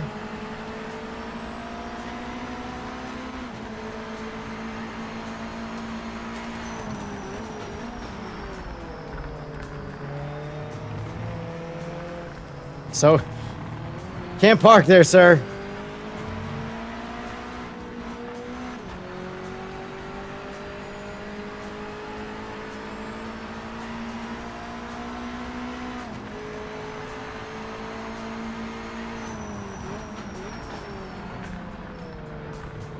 I gotta learn braking zones for MX-5. I have no idea.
Oh, shit! I got pulled in hard right there. I thought I was good to go.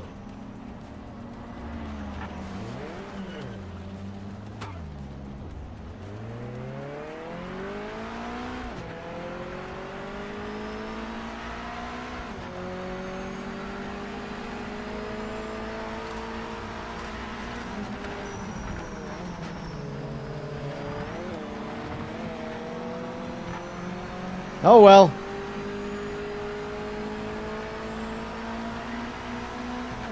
I don't think anybody's going to make a mistake like that for me to do any kind of catch-up, so...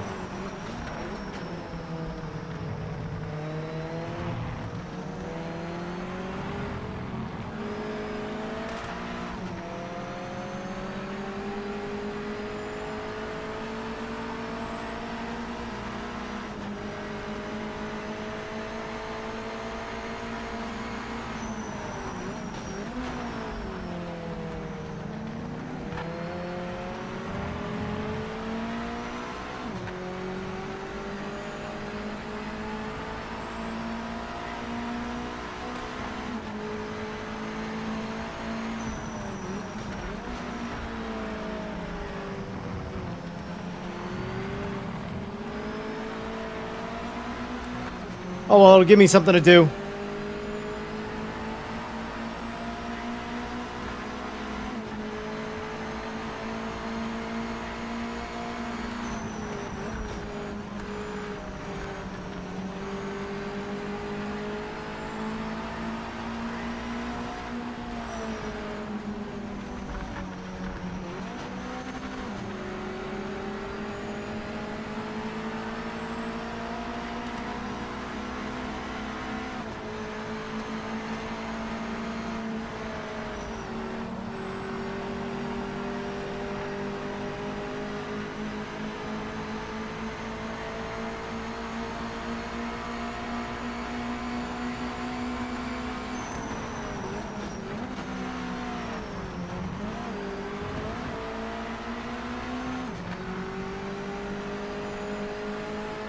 Oh, what the hell? God.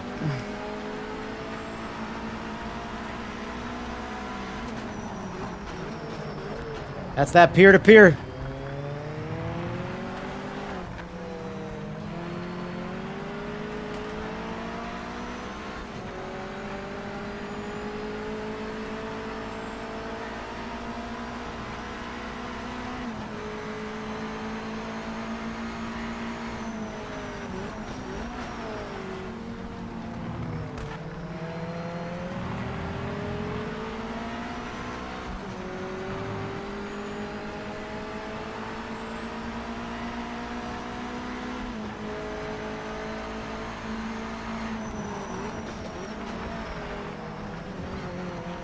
Did not mean to cut that. Car threw me sideways.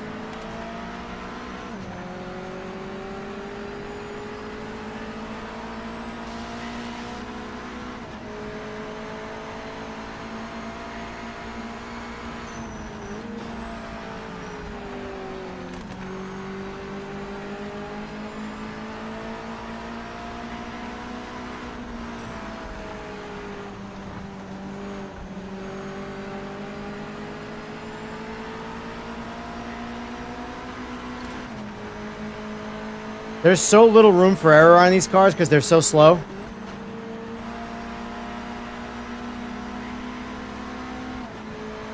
You make one tiny mistake and it's over.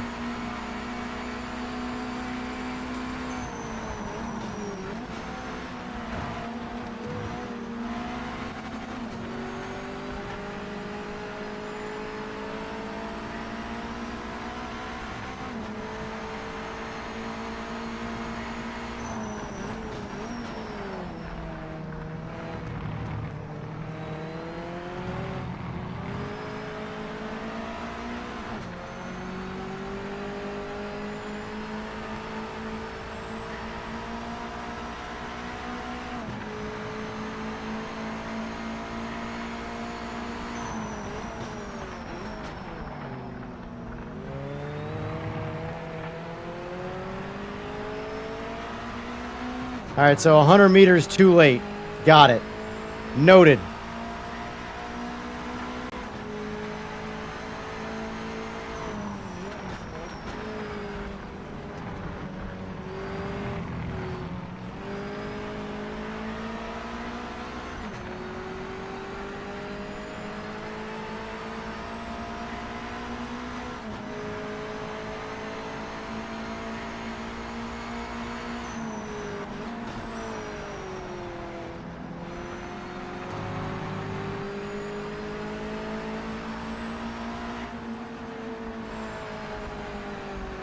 I am ass at driving this car.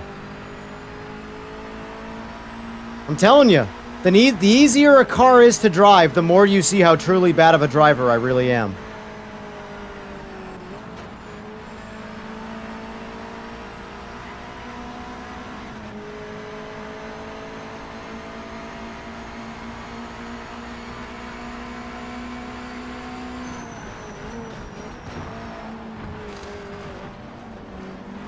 I'll wait. I know I cut the track limit. Just go. Just go. I'm driving so bad I don't even want to be in front of anybody. Just go. I'll sit back and learn the track myself.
The hell?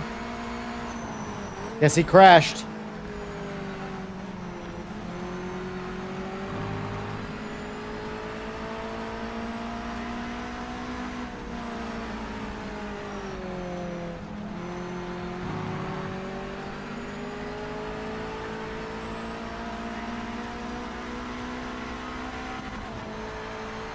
Damn. Yeah, I figured you crashed because it parked you on the track. Well...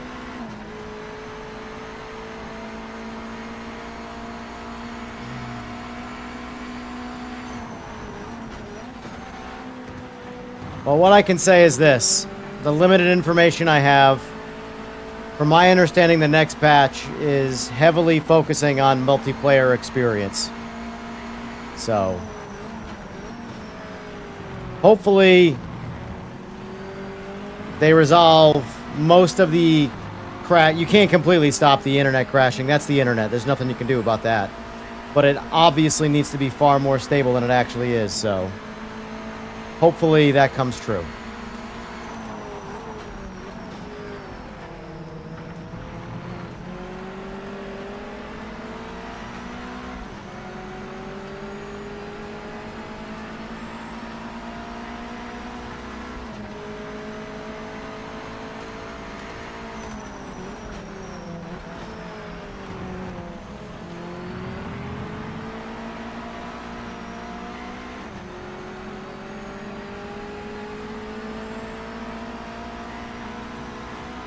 I don't doubt there's some problems with crossplay. I think the whole interconnect is just honestly buggy.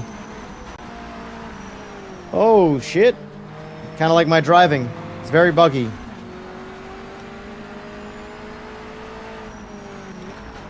Oof, I didn't realize I was that close to you. My bad. Glad I avoided you somehow. I thought I gave you enough space before I cut over, but, oof. That was almost, me punting him off the track.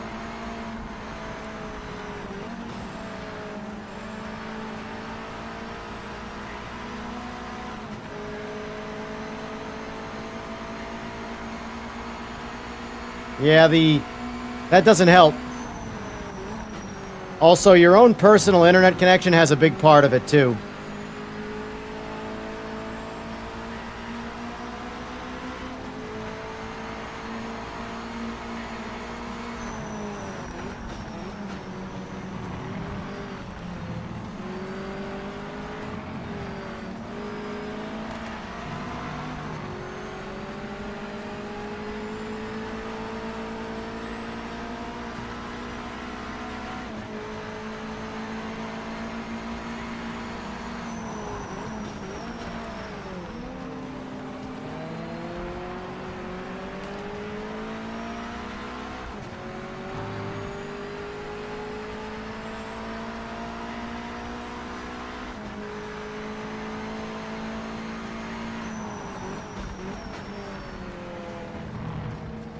Hey, you know what, Terminator? I'm gonna wait for you.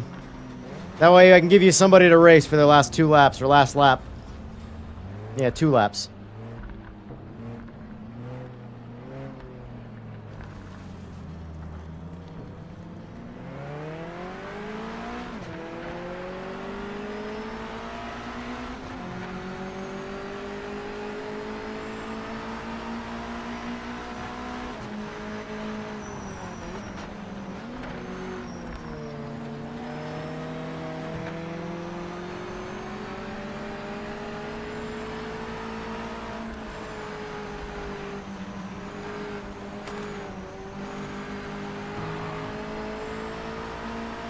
Just call me John Connor.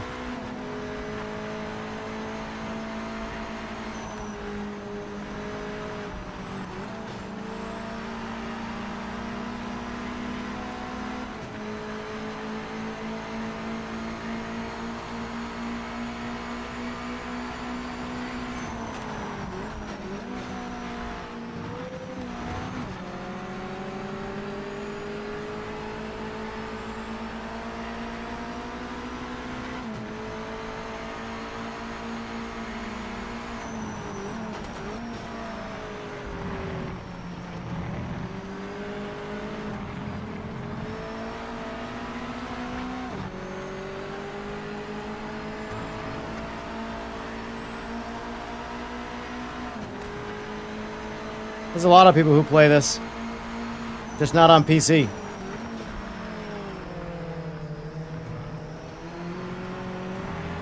And sim racers don't take console players seriously, so naturally, yeah.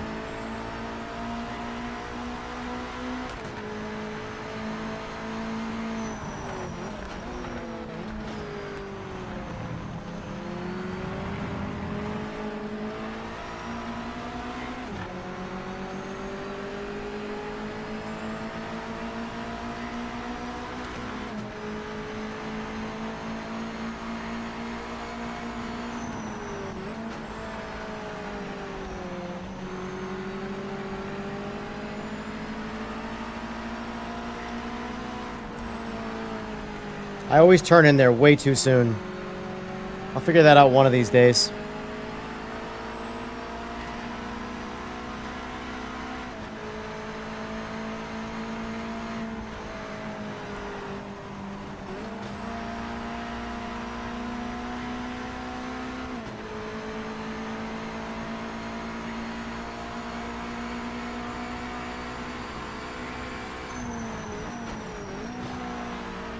That's a corner cut.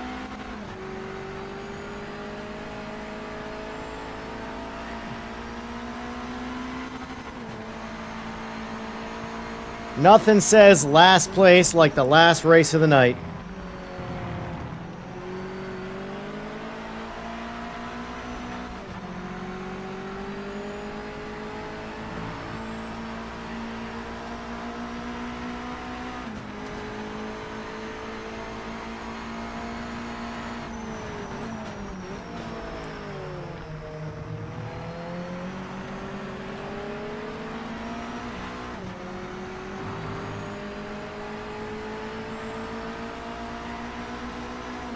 Yeah, each patch has definitely made some quality improvements for sure. And you can expect, I would imagine, continued patch support to make the game better and better.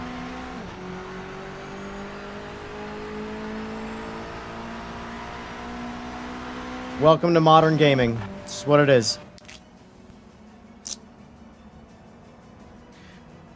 GG, boys, GG.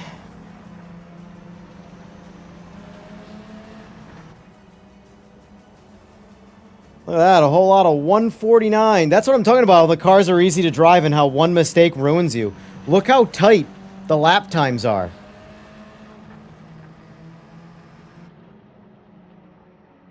You know, we're talking not even a full second for them in between the entire grid right there. Anyway, boys, that's my last one. I am going to do my closeout now.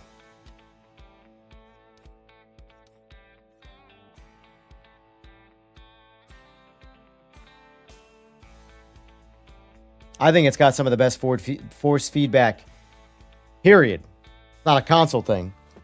It's a sim thing, you know? But overall, the game has an incredible amount of promise. And as long as the devs keep on working on it and keep on grinding, it's going to be solid. It might take 6 months, but yeah, I do believe you're genuinely going to get what you paid for and then some.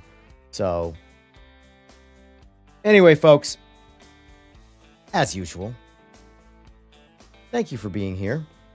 Thank you for listening to my beautiful voice. Thank you for looking at my beautiful face. And thank you for ignoring all of my terrible driving.